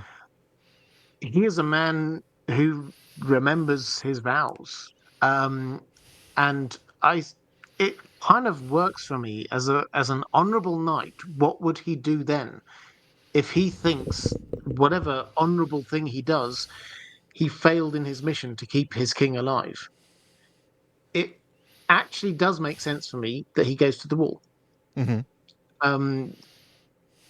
I think you're right. The other option is that he goes off and has this happy life and meets up with whatever woman he decides he wants to end up with. I think Rohan Weber, but whatever. That's another possibility. But we have to remember he is probably in his late 60s at this point. Yeah. So he probably is thinking, well, like, my working life is done. Where am I going to see out my days? And it kind of makes sense. As you say, there's a lot of imagery connecting Dunk and the wall. He thinks maybe my father is up there. He's always thinking, I want to go up there. At the end of, I think it's novella 2, Egg says, let's go to the wall. And Dunk says, why? And Egg says, because I hear it's tall, like Dunk. We get... Good joke, Egg. Even John the Fiddler, Mm-hmm. Damon II, he just randomly says to Dunk, have you been to the wall? And it's like, where did that come from? Even Dunk is like, what? Why are you asking me this? That's there. Then we get two characters at the wall who... there's only four. Fun fact, only 4 mentions of thick as a castle wall in A Song of Ice and Fire. Yep. 2 of them are directly Brienne related. One of them is about her. One of them is in the same chapter. We're talking about things around her. The other 2 are members of the Night's Watch, Gren and Small Paul. Yeah. Small Paul, thick as a castle wall. So all of the language stuff, George R. Martin loves this. Everything is kind of pushing Dunk to the wall. And yeah, he will probably go there in the books. We know he does go there at some point. He escorts Maester Aemon and Bloodraven. Right. What a trip that would have been. He escorts them up to the wall. kind of makes sense to me that he does join the Night's Watch after all of this. Um, it also makes sense to me. Here's me spoil it. I always spoil my own videos, but here we go. It also makes sense to me when he's there. They have the Night's Watch sorting hat, and it says, "Are you going to be a builder or a steward or a ranger?" And he's going to be a ranger. Obviously, he's a Well, yeah. fighter. He's not a steward. He's not a builder. He's a ranger. And it makes sense to me that he would go north of the wall. And it also makes sense to me that Bloodraven, who by this point is 10 years ish hooked up to the Weirwood network, would think, I need to have somebody who is going to do my will. Uh, who could do it? Somebody who remembers their vows and cares about stuff. All of that makes sense.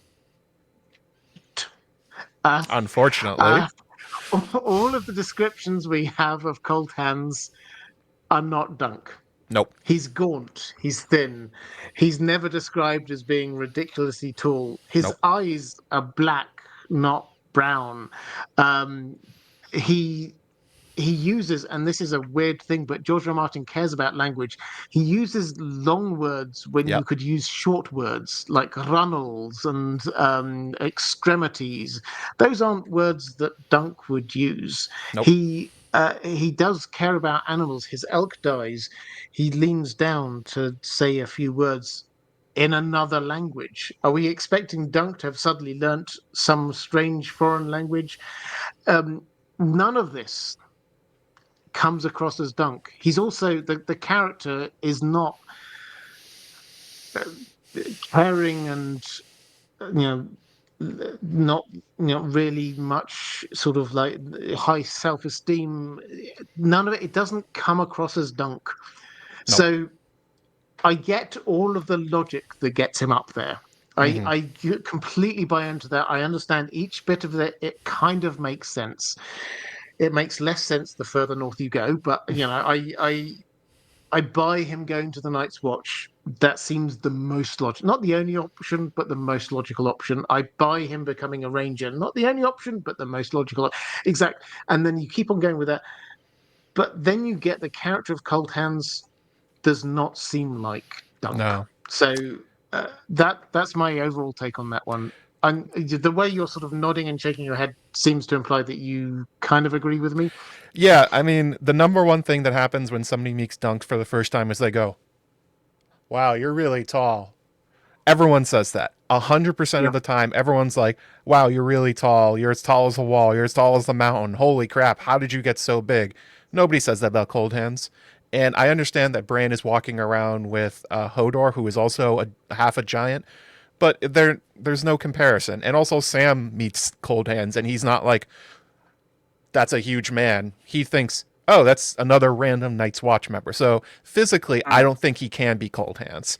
I 100% agree that it's a definite possibility that Dunk finds his way to the wall. It may be that in a shield hallway, like I brought up the possibility of him going to Tarth, maybe that's where he leaves his shield and then he makes the journey to the Night's Watch, like meeting his past lover or seeing his child and then going off. Because we know that Dunk is, as a young man, he's very unconcerned about who his family is. But you can imagine, as we know, he probably does have kids later in life. A lot of people who have that kind of neglected backstory tend to go the other way. They tend to care quite a lot about their own children when they've been abandoned.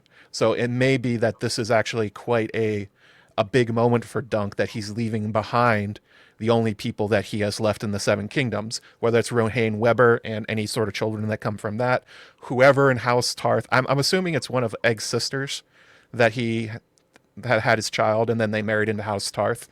But there's definitely a possibility there. And I think the most conclusive thing that tells you it's not Dunk, other than the size, is the other thing you mentioned, the way that Cold Hands talks. He talks like a noble. He talks like a well-educated noble. Dunk will never talk like that. That is not who he is.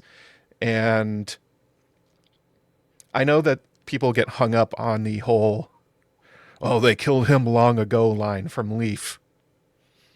I don't think it's that long ago. I think Cold Hands is a much more recent character, but that's besides the point. I think there's a definite chance Dunk ends up at the wall. I don't think there's much of a chance he's Cold Hands, in particular that character. But what's interesting is that I'm wondering if this is a retcon by George late into the story, because Duncan the Tall going to the Night's Watch would be, you know, a momentous thing in their history. This is something that the men would talk about. The greatest knight of the Seven Kingdoms ended his career here at the Night's Watch. He left King's Landing to come to us. That's a pretty big motivation and like morale booster. Like, we're who Duncan the Tall chose, and nobody knows that he did it, which makes you wonder if he did it in secret, or again, if this is something George has come up with recently and has not provided the backstory to it within the story itself. You know, George the Gardener, he tends to add things later in the books a lot more than people realize. This may be one of them. Yeah, I think that's probably right, actually. He was, at the time, I would argue, the most famous person in the Seven Kingdoms, Yeah. in terms of the most recognizable person. Everybody knew Sir Duncan the Tall. He's tall. He has toured the Seven Kingdoms. He's been everywhere. People will have seen him. Everyone at Ashford Meadow will know who he is. Everyone They know at him in the King's Mystery Landing will Night. know who he is. Before he's Everybody famous, around they're the like, Seven oh, look, it's Kingdoms this will know guy. what he looks like. So this isn't he. I don't think he could have gone up there incognito and says, "I'm just a humble." But no, that couldn't work. What added to which, Dunk's not the kind of person who could carry off subtlety and disguise. That's Nope. not really his character. But I one of the things which is very noticeable about George R. R. Martin's writing, and I'll be fair to him, he's not been shy about this, is that he wants to hide what happened at Summerhall. Yeah. The when you read The World of Ice and Fire, there's the description of what happened at Summerhall. Then there's and a Maester wrote about exactly what happened, but he Oh spilled no, the all over ink. it. Oh no. And it's like, and we just get a few words, and it's like, really, George? And then you get Sir Barristan saying to Danny, and she's talking about Rhaegar and what happened, and it was da, da, da, da, and then Summerhall, and she's like, oh, Summerhall, oh, I'm tired now, go away.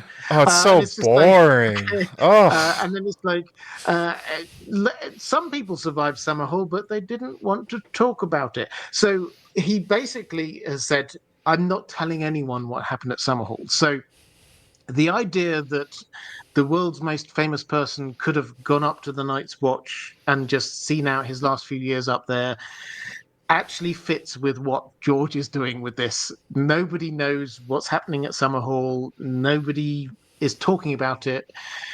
You can say, fine, who would actually remember it at the Night's Watch? Maester Aemon?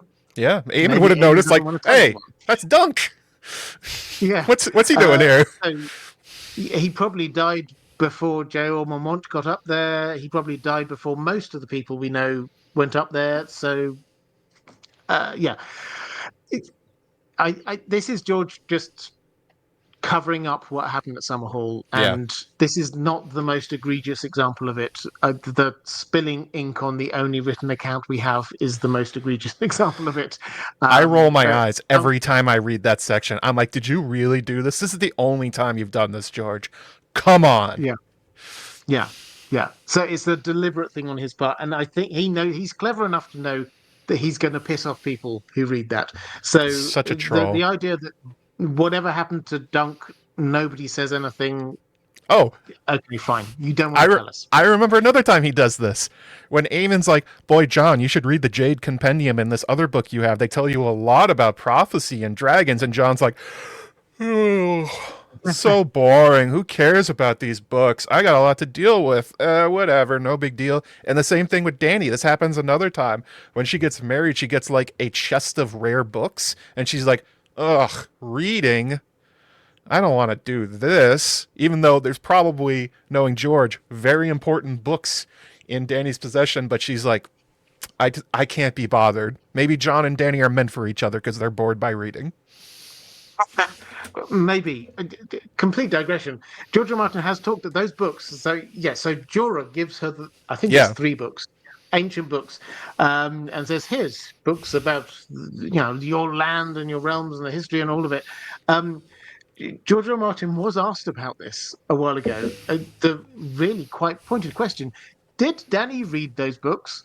And his answer was, she's not really much of a reader, Yeah. but do you know who is? Tyrion. Yeah. And you know who's going to marine?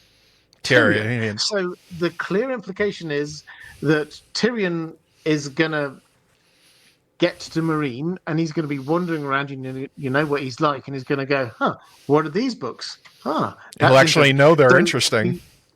exactly, we will get the information from those books, I think, whenever we get the Winds of Winter in some point in the first few chapters of that. So You're funny, don't Robert. you wag your finger. It's going to happen this year. I tell you. Joke, it's not happening this year. Uh, we're getting the stage play and we should be happy. Anyway, we've got one more question, Yeah. which is what next? Where's the series going?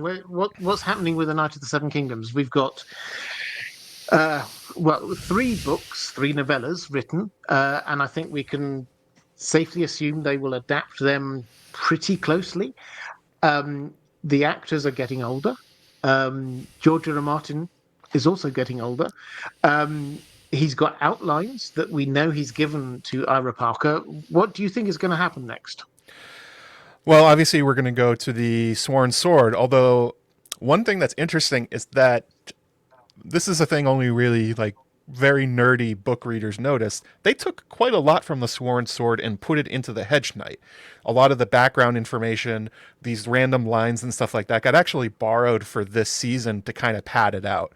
But yes, so he's going to go back to the Reach with Sir Eustace Osgrey and Rohan Weber.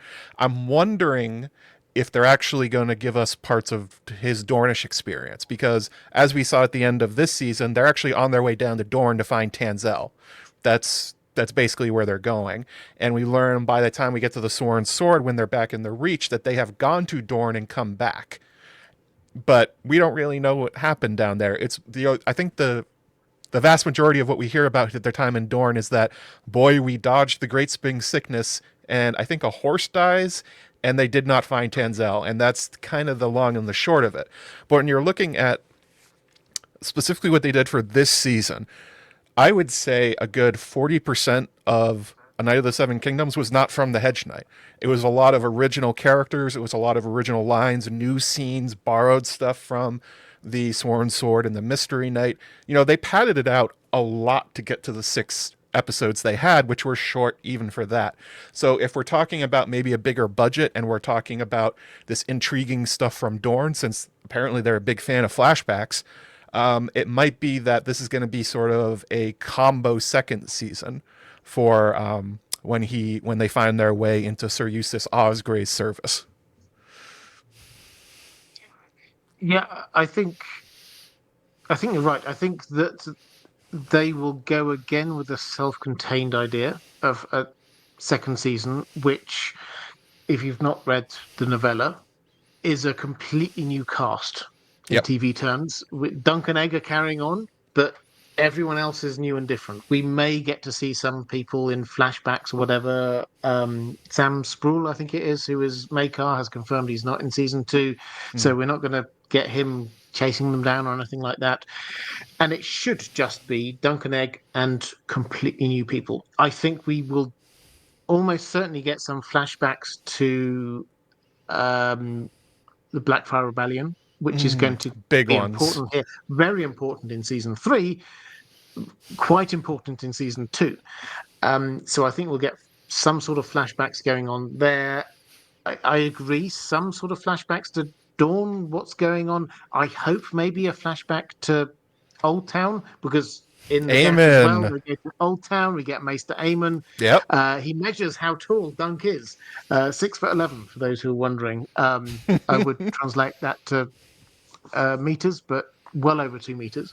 So I think we will get that. Um, the bigger question for me is, if we have season 2 that we kind of understand, season 3 that we kind of understand.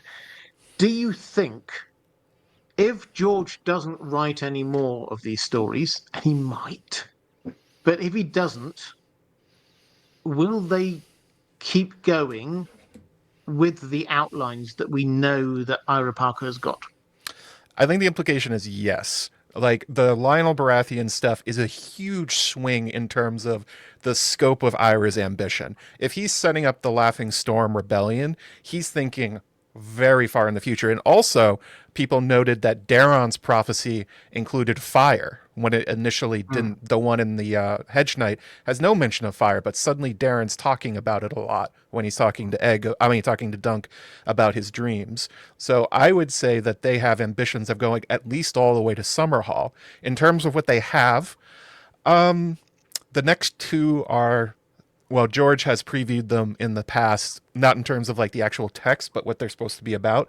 The next one is supposedly the She-Wolves of Winterfell, which from what I understand he has written, or at least mostly written, just not happy with. So that's the story of Dunk and Egg finding their way to Winterfell, where there's a crisis of too many heirs after Lord Stark dies, and Dunk and Egg sort of get mixed up in the middle of it. The idea, I think, is that they're actually on their way there to take service with the Starks to fight the Greyjoys who are invading, but they instead find themselves, oh no, a bunch of Stark princes and their mothers, the She-Wolves, all the widows and the mother-in-laws and stuff like that are fighting over who will be the next Lord Stark. After that, I've heard the next one would be the Village Hero. And the Village Hero is, we don't know a lot about it, but it's theorized to be at Pennytree. That maybe this is Dunk going to see where Arlen is from. Especially since George, around the time he was talking about these Dunk and Egg stories, decided to write about Pennytree in A Feast for Crows, where Jaime Lannister goes there when he's meeting with the Blackwoods and the Brackens. So for those that don't know, Pennytree, where Arlen is from, is a village smack in between those two lands. And you know what's really important about this? Egg marries Betha Blackwood. So at some point he has to meet her. And she's not at court from what we know. So it would make a lot of sense if this is the story. This would also be the right time frame with how far we're skipping into the future. This would be about the time Egg is like 18 or 19, if that's where the Village Hero is, which makes a lot of sense. He's also released names for a lot of the future stories. Most of them are too vague to really understand what they're talking about, but something like 12 stories. Ira Parker, as you mentioned, has claimed that George has given him the stories. I assume, like you do, he means outlines, that I don't think George has these written. I am not sure. The thing is, and this is a thing you're aware of, Robert, the people listening may not. George writes in batches. When he writes 1,000 miles an hour. His hair's on fire. He types on his word star like the computer's going to explode. So if George finishes The Winds of Winter, or he doesn't, and just says, you know what, I'm going to crank out these Dunk and Egg stories, we may get like 6 in a row all at once in like a short story collection like The Night of the Seven Kingdoms, which, so that could totally happen. But I don't know. It's the problem with trying to forecast how far the show is really going to go is that it didn't quite, I don't think it hit the numbers of House of the Dragon in terms of viewership. And HBO has been pretty hardcore about canceling stuff in the past. Now, they've said that Night of the Seven Kingdoms is a very low budget show, and it is. Like, this was basically a 2-set show or like a 3-set show.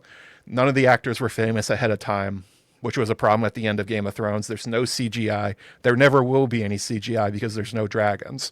So they could keep this going for a long time. I just wonder, with the way that people reacted with the end of Game of Thrones and what's happening now with House of the Dragon and the clashing between Ryan Condal and George R. R. Martin over changing his story, if eventually, if they outrun him, will we run into the same thing? Will the pattern repeat? And will fans start to be like, just for example, a lot of people who are big book fans love this season but it is very different from the Hedge Knight. A lot of characters are different, a lot of new lines, not a lot of new emotions, a lot of new way of telling the story.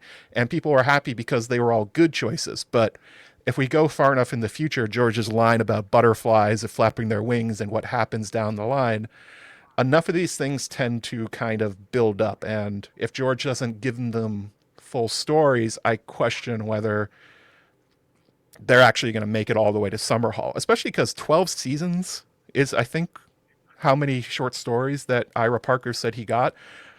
I don't know a show that has gotten to 12 seasons, unless you're talking like The Simpsons. Are we assuming that Dunk and Egg is going to make that? Would assume extraordinary success for the show, that it's going to be that this is the start of the best show on TV for the next decade or so. And I have belief because I love these stories.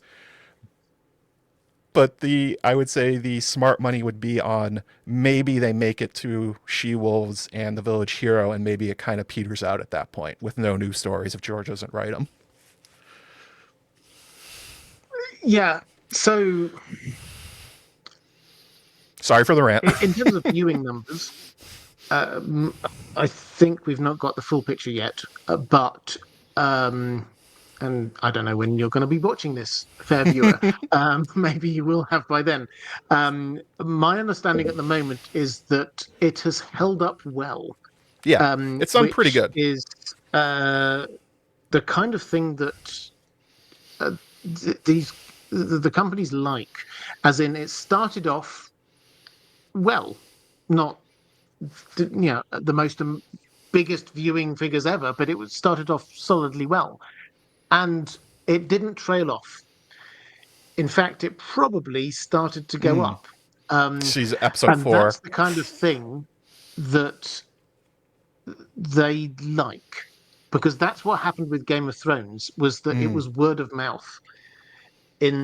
People watched the first few episodes, they told other people, and then over time it's going to stay there and people will watch it when they want to, and then season 2 hits and it's probably going to start on a slightly higher number because more people watched it than watched the start of season 1. So I'm optimistic in terms of the viewing figures. I think that it's done well enough for them to, I think, commit to the first 3 seasons. Yeah, I think that's going to happen. I think they've ordered all 3 already. Yeah. And they're shooting season 2 right now. It's in production. Yeah, they're halfway through it.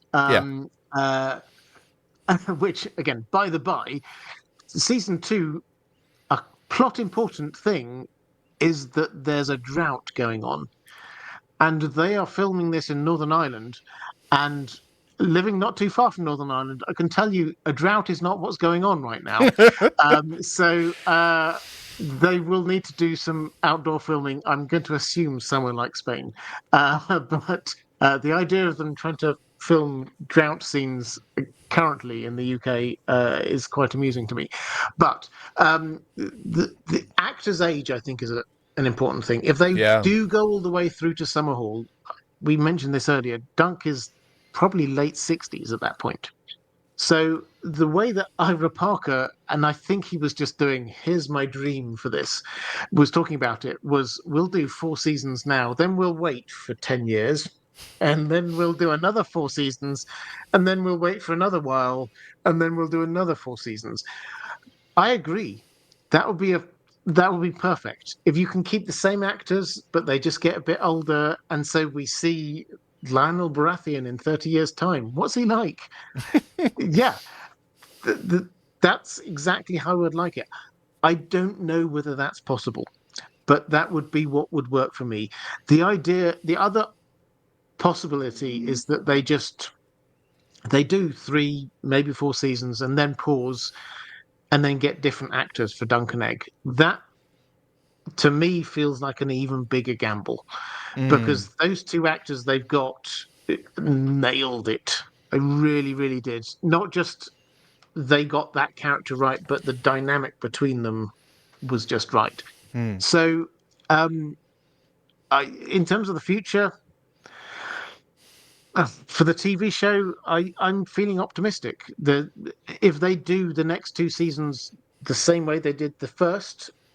I think any sensible studio exec would love this narrative of we're going to come back to this a bit later, because you all love this. And in the same way that you can like imagine your favorite show comes back, I'm hearing as we air rumors of Firefly might come back. Check that out. There's some viral stuff going on, and whether or not that happens, I'm like, ooh, Firefly. I loved Firefly. Firefly was Um, good. if Firefly was good, and even the thought of it makes me go, I will definitely watch that. I don't care Mm. anything else. Who's the writers, whatever. I will watch that first episode just to see whether it's as good as I remember the original series to be. So I'm positive about that. I think the George writing these stories, I think, is obviously key here.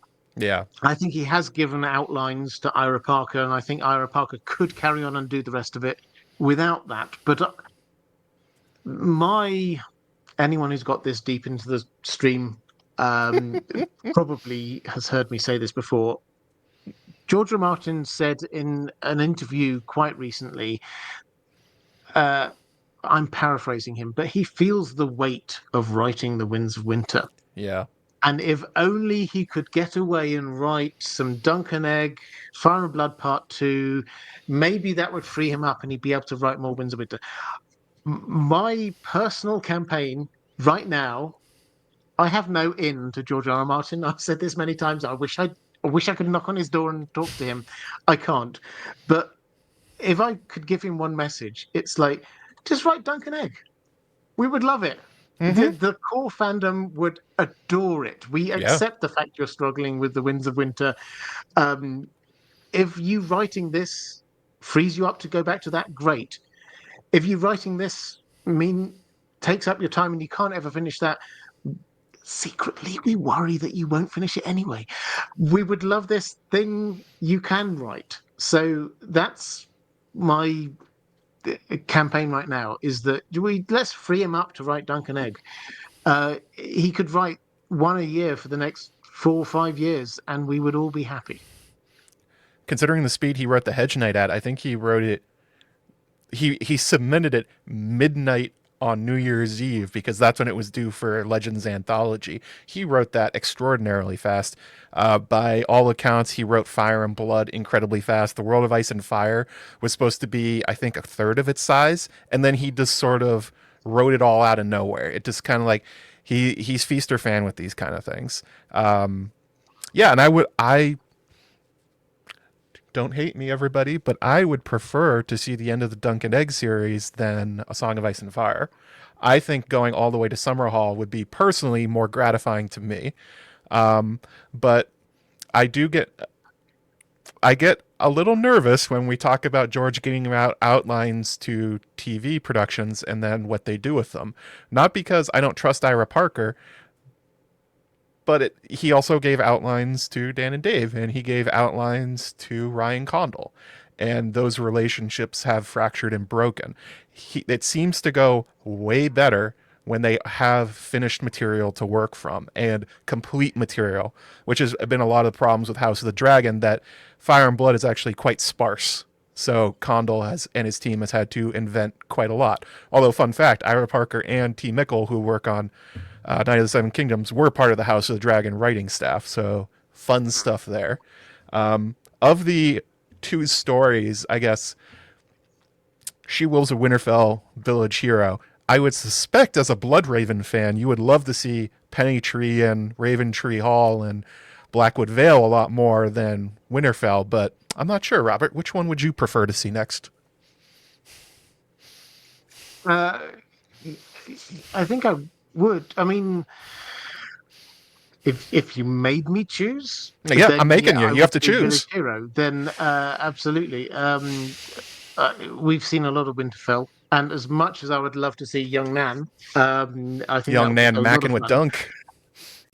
Yeah. So I think just getting a little bit more about the Brackens and the Blackwoods would be great. But I'm not going to move on from this without unofficially adding you to my list of people who would actually happily say to George to his face, just write some more Dunk and Egg. We'll be Yeah. okay with that. Yeah, exactly. And I think he has not heard this from the fandom. I think that the core fandom would be absolutely fine with that. Maybe the wider fandom want a Song of Ice and Fire, but I think the core fandom who have been here with the books would be absolutely fine with him doing whatever the hell he wants next. And he seems to have a lot more fun with them. There's He there's does. He I would does. say there's almost a sense of fun in how he wrote those three novellas in a way that A Feast for Crows and A Dance with Dragons, you sort of felt the idea that he was completing something he had promised, not something he was super excited about. You read those three novellas, and they are the writing of somebody who's having a lot of fun with doing something different. Yeah. And as Sir Arlen says, and I probably am paraphrasing, a true knight always finishes his tale. Yeah, So that was that was a line, huh?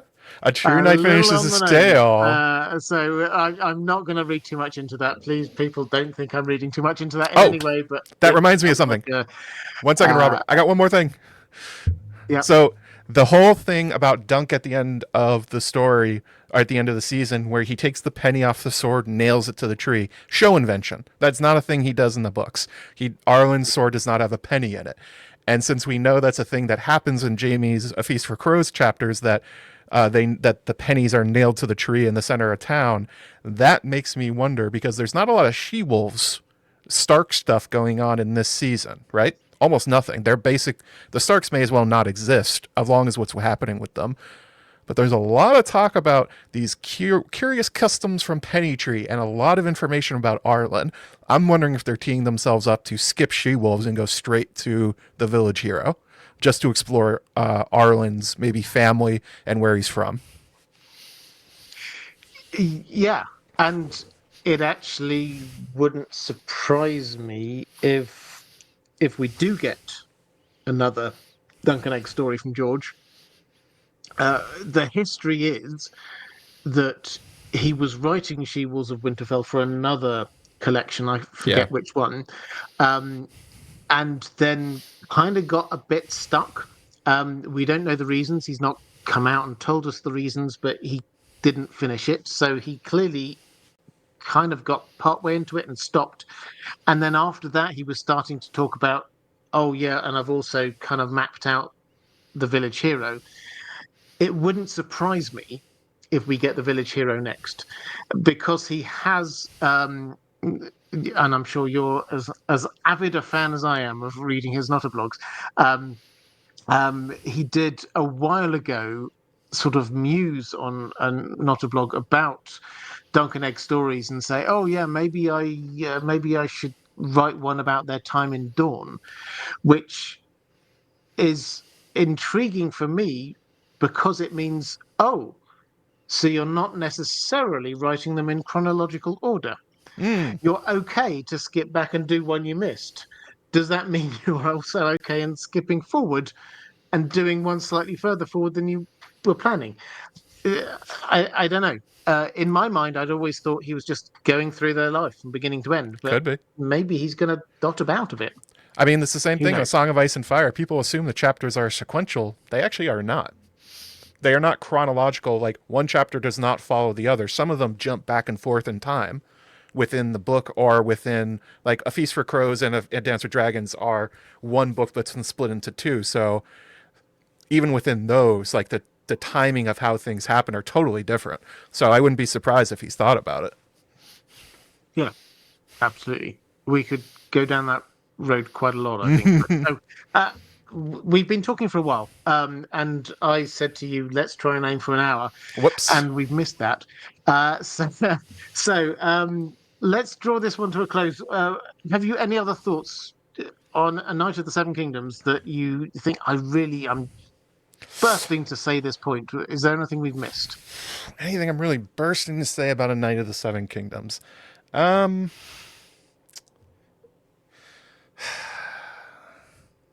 bursting at the seams to talk about. Yes, Ira, please tell us who's at the funeral, because I don't want to spend the next 6 months with people being like trying to fan fiction who all these people are. Just say who they are. It's fine, dude. Just tell us. If those are Ray and Dayella, cool. If I don't know who the other people are, but just tell us. No big deal. And also, please explain why the fortune teller is the same actress as the innkeeper, because I don't know if that's a production thing or if that's a story thing, and depending on what the answer is, changes quite a lot.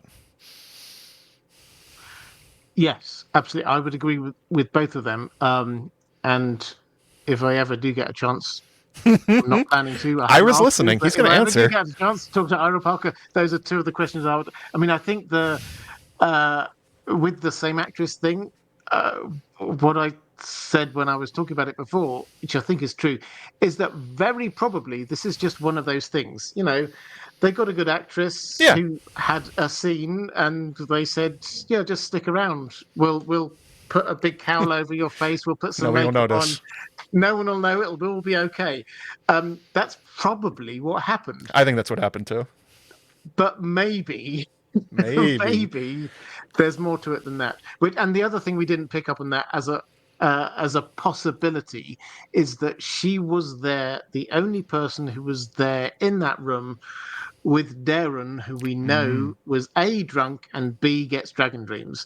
It's entirely possible that he started spouting some stuff and she went, I can head off over these. I I'm can going to make a scam this prince. Yeah. I like that idea, but probably not. I've Anyway, I, I've I've heard that people yeah, noticed that there were quite a lot of ravens around the inn, suggesting that there maybe were. Bloodraven was perhaps there the whole time. Now you're talking my language. That's what I'm talking Definitely, about. Yeah, I he's gotcha. been there. He's been watching. He will appear at least in flashback in season two, and then in all his glory in season three. So yeah, I'm looking forward to it. And it's entirely possible that by the time we get to season three, we'll have had 5 actors being Bloodraven, which is Yeah. when you go there. There were two in Game of Thrones. Mm-hmm. We had one very briefly in House of the Dragon, um, Maybe we've had one in 4. disguise in season three, and then one as actually him in Mm-hmm. season three. So yeah, we could get up to 5 different actors. So He can change his face. exciting times. Right, let's do the plugging things. Gem Magician, who are you? Where can we find you on the internet? You can find me on my YouTube channel, youtube.com/Joe Magician. I make videos a fair amount about fan theories, deep analysis, the kind of stuff we've talked about here, looking at characters and kind of trying to find going a little bit deeper than you normally see from the sort of thing you see from a lot of other content that's out there on A Song of Ice and Fire. It's more like, what's the right way of saying this? It's kind of like meant for hardcore fans is what my channel usually is. So what I've done for the season, obviously I talked about it, I had a video on the dragon, the fortune teller's dream, video on Florian the Fool, video on coming up on Blackfire rebellions, and then actually it was funny he talked about it. I'm definitely making a video on how many kingdoms are in Westeros. That one's coming, among other things. And then obviously I'm going to cover House of the Dragon, and in between talking about A Night of the Seven Kingdoms, House of the Dragon season 3, there'll be more A Song of Ice and Fire sort of general fandom stuff that's not tied to any TV show. So if you're just kind of like, ugh, why do people only talk about the shows anymore? Or only talk about the shows? I got you. Like, there's going to be just book content on that channel too. I know that's hard during show season when all your content creators all of a sudden only talk about TV shows. I got your back. Awesome. And Matt, you have my personal recommendation as well. I will just give one example. Something I said at the very beginning is I don't always agree with Nope. the theories that Matt comes out with, but more often than is comfortable, he's right. Which the example I will use is many years, I don't know how many years ago, you put out a video about um, this idea that Aegon Targaryen had a dream or vision about the others, and when he invaded Westeros, because of this, he met um, the Starks and Torrhen Stark bent the knee, and that was because they'd had some big discussion about the others, and Aegon trusted the Starks to Mm-hmm. be looking after the North. And I can remember at the time thinking, no, this is clearly nonsense. Whoops. At least some of that is correct. And I am very happy to say publicly that you got that bit right. The other one that came through That's the kind of came. thing that I like. I hope on this channel we always remain open-minded to other perspectives, and I'd rather. Um, How annoying that I I don't keep know. being right, Robert. Well, yeah, but I try to go with the idea that what I try to do is working hypotheses, not theories, Yeah. which sounds like a nuance, but it's like this is my best idea at the moment on the evidence that I've got, and Mm-hmm. whenever somebody comes along with better evidence, then I will hope that I have the humility to move and over to the new theory. Yeah, And absolutely. that is where you come in with some new theories and some excellent evidence to back things up. The other one that came true recently, and it was a one where I pointed at the screen. I was like, ah! And so did a lot of people. The one, Pyres and Blood, where I wrote the theory that when the Targaryens are having dragon dreams, most of them are dreaming of Daenerys and misunderstanding what they're seeing. And then during House of the Dragon season 2, Daemon sees Daenerys, and it inspires him not really understanding what he's seeing. I'm like, that's exactly what I thought was happening. Thanks, guys. Nailed that one. Boom. So there we go. We get the prophet or the ghost of high magician, whatever you are. Yeah. Anyway, that's bigging you up enough. There's a link Thank you. somewhere. I don't know where the link appears, but the link will be somewhere. Do go and check out Joe Magician. I should probably plug my own stuff, but I can't remember what I need to be plugging. Somewhere Go up watch the here Cold in Hands here-ish video. is going to be a link to other videos I've done. Somewhere over here-ish is a link to my Patreon page, which is the best way to support this channel if you wish to do so, in which case, thank you. But that is all for this time. I will do a few more of these random conversations with interesting people. Let me know what you'd like to see down in the comments. But that is all for now. Take care, everyone, and I will see you next time.